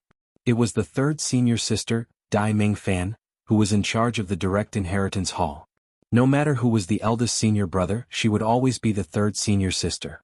Therefore, she was called the Eternal Third Senior Sister, in private, or the Eternal Third Senior Sister, by the other direct disciples. If the eldest senior brother was the ruler of a country, controlling an army and conquering everywhere, then she would be the prime minister of a country. Then she would be the prime minister of a country. She would have to attend to a myriad of affairs every day. All the internal affairs of the sect would be handled by her. Senior sister. Qingyang Temple's Qingyang spiritual master wants to see you. A female disciple tiptoed in and said softly. Perhaps because she was too busy, the third senior sister's temper had been getting worse recently, as if she had changed into a different person. In the past, she was gentle and friendly, talking and laughing, and was considerate to everyone. However, she was also dignified, making others not dare to offend her. Now, all the subordinates were careful when they saw her, not even daring to breathe loudly.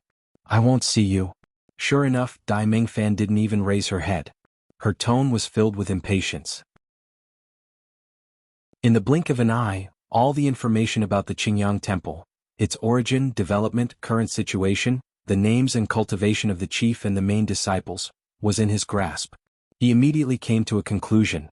What bullshit spiritual master Qingyang. He's just an old piece of trash who can't survive the fifth heavenly tribulation in 3,000 years. However, his disciples Ling Xiao and Miaozhenzi were worth recruiting, especially Miaozhenzi. It was said that he ascended from an extremely small world, and in a short few decades, He reached the peak of Jindan's stage from the initial stage of foundation establishment. Because the spiritual energy in the small world was thin, it was difficult to ascend. This kind of person's talent, temperament, and luck were usually very outstanding. Moreover, she was a female cultivator, so she was worth paying attention to. If it was a normal day, she might summon it to take a look, but she wasn't in the mood right now. Recently, there were more and more people like this. They refused to join the Wanxiang sect properly and wanted special treatment just because they thought they were some lousy temple master. All of them came to her to annoy her. But considering the image of the nature sect, he added, "You go and entertain them. Be tactful." It was impossible to have special treatment. The myriad appearance sect didn't lack an inner disciple, let alone a so-called genius. Yes. The female disciple accepted the order and left. However, Dai Mingfan's brows furrowed even more tightly. Her gaze drifted about as she wrote furiously. However, her attention did not seem to be on the desk in front of her at all. Instead, she was thinking about something else. Actually, no matter how complicated the matter was, it was nothing difficult for a young soul cultivator to handle. A single thought from her could surpass the 3 days and 3 nights of contemplation of so-called sages among mortals. Her true worry was actually the same as the Qingyang masters. It was the impending crisis of the world. Her position was even higher than the Qingyang masters. She was closer to the sky, so she could see more things. She could already smell the bloody scent of war as well as the rotting stench of death. With her talent and cultivation, she originally had the chance to become the first senior sister, but the monarch had to preside over the war against the demon domain. It was exactly to distance herself from war that she had always been the prime minister in peace. Dai Mingfan was a noble. She cultivated arduously for the sake of longevity, not to throw her life away against demon folk. However, there were some things that she could not do anything about no matter how clever she was. Once the crisis of the world arrived, even true immortals would struggle to protect themselves, let alone a mere young soul cultivator. Not to mention the fact that a true immortal had already died the moment the Mars demon star had appeared. Regular cultivators might not be able to tell the difference between gods and the trichiliocosm, but she could.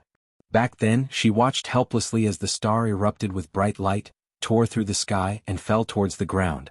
In her raging thoughts, everything in her memory seemed so slow, basically falling inch by inch. In the depths of the pitch-black sky, a scarlet star suddenly lit up. It gave her nightmares for a whole night. From then onwards she changed.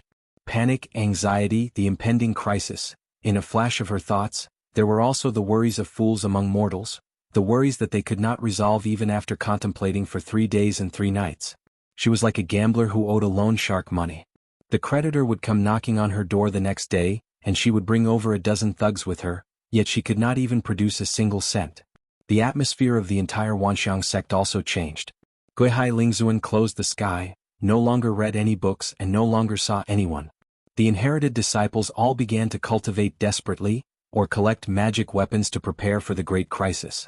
More and more small and medium-sized sects wanted to merge with the Wanxiang sect. But the strange thing was that the 9th heaven fell into silence, and the stars seemed to be shocked by the Mars demon star. For a moment they did not know how to react, or what deeper plans they had. Therefore, with the human immortals as the boundary, the cultivators below became restless, each looking for a way to survive, like ants before a rainstorm, climbing up the trees as much as possible. But the immortals and emperors above were completely silent, stingy and unwilling to issue a decree to explain the appearance of the scarlet star in the sky. No one knew what they were planning. In this complexity and silence, there seemed to be an invisible string stretched taut. The moment it broke, everything in front of her would collapse. Moreover, she had a very bad premonition that was tormenting her. It seemed that something bad would soon befall her, and the worst thing was that she could not be sure if this was just a normal panic or if it was real.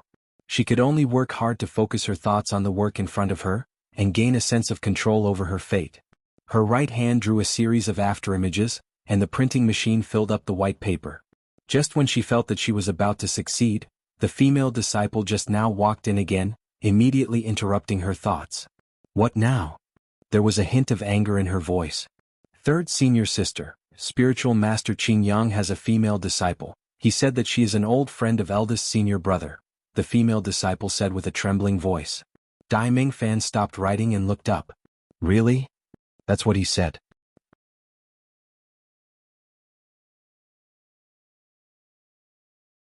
Chapter 1647. In a side hall next to the direct inheritance hall, Dai Mingfan's arrival caused the people of Azure Sun Temple to feel flattered. The aura she exuded immediately pushed them into the ranks of her subordinates, yet they willingly submitted to her. If it wasn't for the fact that kneeling wasn't popular in the cultivation world, the disciples of Azure Sun Temple would have probably knelt down like mortals seeing the emperor and shouted, "Long live!" Ling Xiaozi couldn't help but secretly compare her to Yang Miaozhen, but he had to admit that the peerless elegance of this direct inheritance hall master completely overshadowed the brilliance of junior sister Miaozhen. This wasn't a difference in appearance or temperament, but rather an innate difference brought about by the naked difference in power. He still dared to have lustful thoughts when facing Yang Miaozhen, but when facing Dai Mingfan he couldn't even raise his head.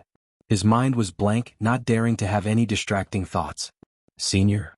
Spiritual Master Qing Yang excitedly cupped his hands in greeting while sighing inwardly at the charm of the three words, Li Qingshan. It was actually able to make the direct inheritance hall master personally come to see them. Dai Mingfan almost didn't even look at him. She lightly raised her right hand, and Spiritual Master Qing Yang immediately shut up and quietly waited to the side. Everything seemed natural and didn't make people feel the slightest bit rude, like a senior greeting a junior. From the moment she entered, Dai Mingfan's gaze fell on Yang Miaozhen and she praised inwardly, "Truly a beauty." She immediately believed that her relationship with eldest senior brother was not shallow. She beckoned her to come in front of her and said with a smile, "You are Yang Miaozhen? Senior knows me?"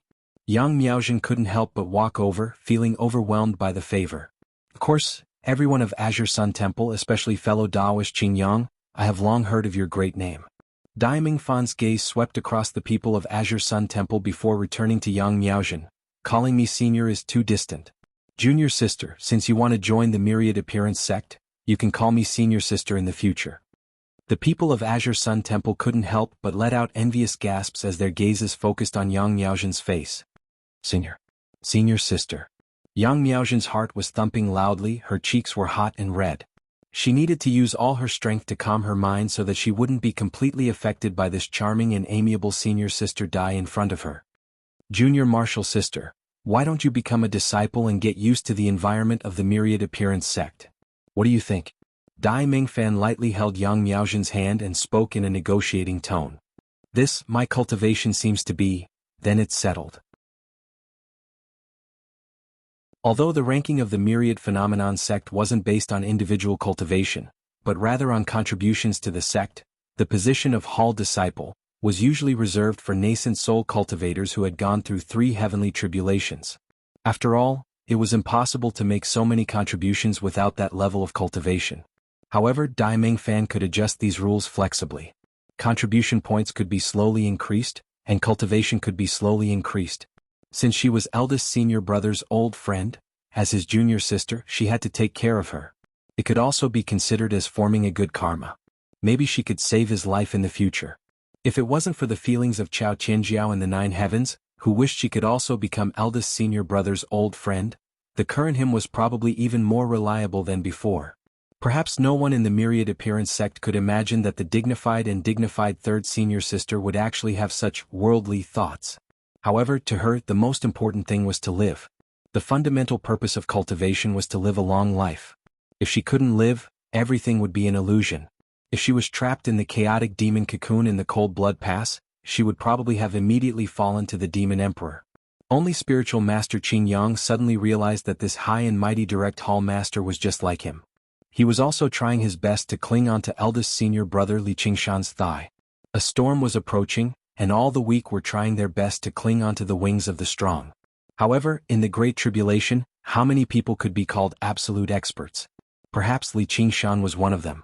After making arrangements for Yang Miaozhen, Dai Mingfan expressed her welcome to the Azure Sun Shrine and had a friendly talk with the Shrine Master, Spiritual Master Qing Yang. The talk did not last long, but it was very successful. In just a few words, Spiritual Master Qing Yang received a generally satisfactory treatment. For a moment, both the host and the guest were happy. "All disciples, listen up." Right at this moment, a voice that was as cold as ice and as vast as the ocean resounded from the sky. With the highest point of the sky as the center, it rippled through the clouds like a tide and spread to every corner of Wanxiang City, causing all the cultivators to tremble and perk up their ears to listen. The bustling Myriad Appearance city instantly quietened down. It was as if he was announcing the true ruler of the city. In the direct teachings hall, Dai Mingfan was also shocked. Spirit Sage Guihai had actually spoken. Furthermore, he was speaking to everyone in such a high-profile manner. This was unprecedented in the history of the Myriad Appearance sect. Could it be that the Grand Sect Master above the 9 heavens had sent an order? Or could it be that Spirit Sage Guihai had deduced the future fate of the Myriad Appearance sect? Regardless, it must be related to the Chaos Demon Star and the Great Tribulation of Heaven and Earth. Myriad Appearance sect disciple Li Qingshan has betrayed the sect and fallen to the Tao of Fiends. From this day forth he will be expelled from the Myriad Appearance sect and stripped of all his status and assets in the sect. Spirit Sage Guihai's words were even more shocking than his voice. The Hall of Inheritances was dead silent. Everyone was stunned. Dai Mingfan's eyes widened as a bad premonition reverberated in her heart like a scream. Dai Mingfan will take over the position of eldest disciple and be in charge of everything in the sect. She will continue to be the direct teachings hall master and lead the Xuanwu army and Blazing Inferno army. Dai Mingfan could not help but spit out a word, fuck. Yang Miaozhen, who was nearby, looked at her in disbelief. All of you wait here. Dai Mingfan said that and turned into a purple beam of light that flew into the sky. Spiritual Master Qing Yang looked like he was laughing and crying as he said with difficulty, "What are you talking about? Miaozhen Zi, why did he fall to the Tao of Fiends instead of being the eldest senior brother?" Good disciple, turn back to Miaozhen Zi. The Azure Sun convent disciples could not help but distance themselves from her, forming an empty space around her. Ling Xiao hesitated for a moment and did not take a step closer. Before Dai Mingfan left, when she said, "All of you wait here," her eyes were clearly only looking at Yang Miaozhen. For some reason Yang Miaozhen did not feel worried. Instead, she felt like laughing as she muttered to herself, "That man is like this." Soon Dai Mingfan returned. This newly appointed eldest senior sister did not have a hint of joy on her face. Instead, it was extremely gloomy and dejected, as though she had suffered a huge defeat. She looked at Yang Miaozhen with a gloomy expression, as though she did not know what to do with her.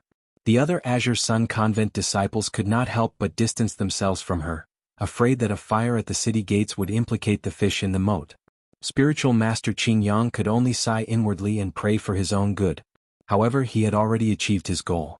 With Dai Mingfan's status, she would not go back on her word. Ling Xiao wanted to step forward, but under Dai Mingfan's terrifying pressure, he did not dare to take a step forward. He only stared at his toes like a child who had done something wrong. Yang Miaozhen, on the other hand, became calm and said with a smile, "Congratulations, eldest senior sister. You're tuning in to the Han Li's Wuxia Adventures YouTube channel. We're so grateful for your support, and don't forget to subscribe to join us on this incredible journey through captivating stories. Your generosity through donations truly makes a world of difference, as it's the primary source of revenue that allows me to expand and enhance this channel for you. Thank you from the bottom of my heart for being a part of this adventure."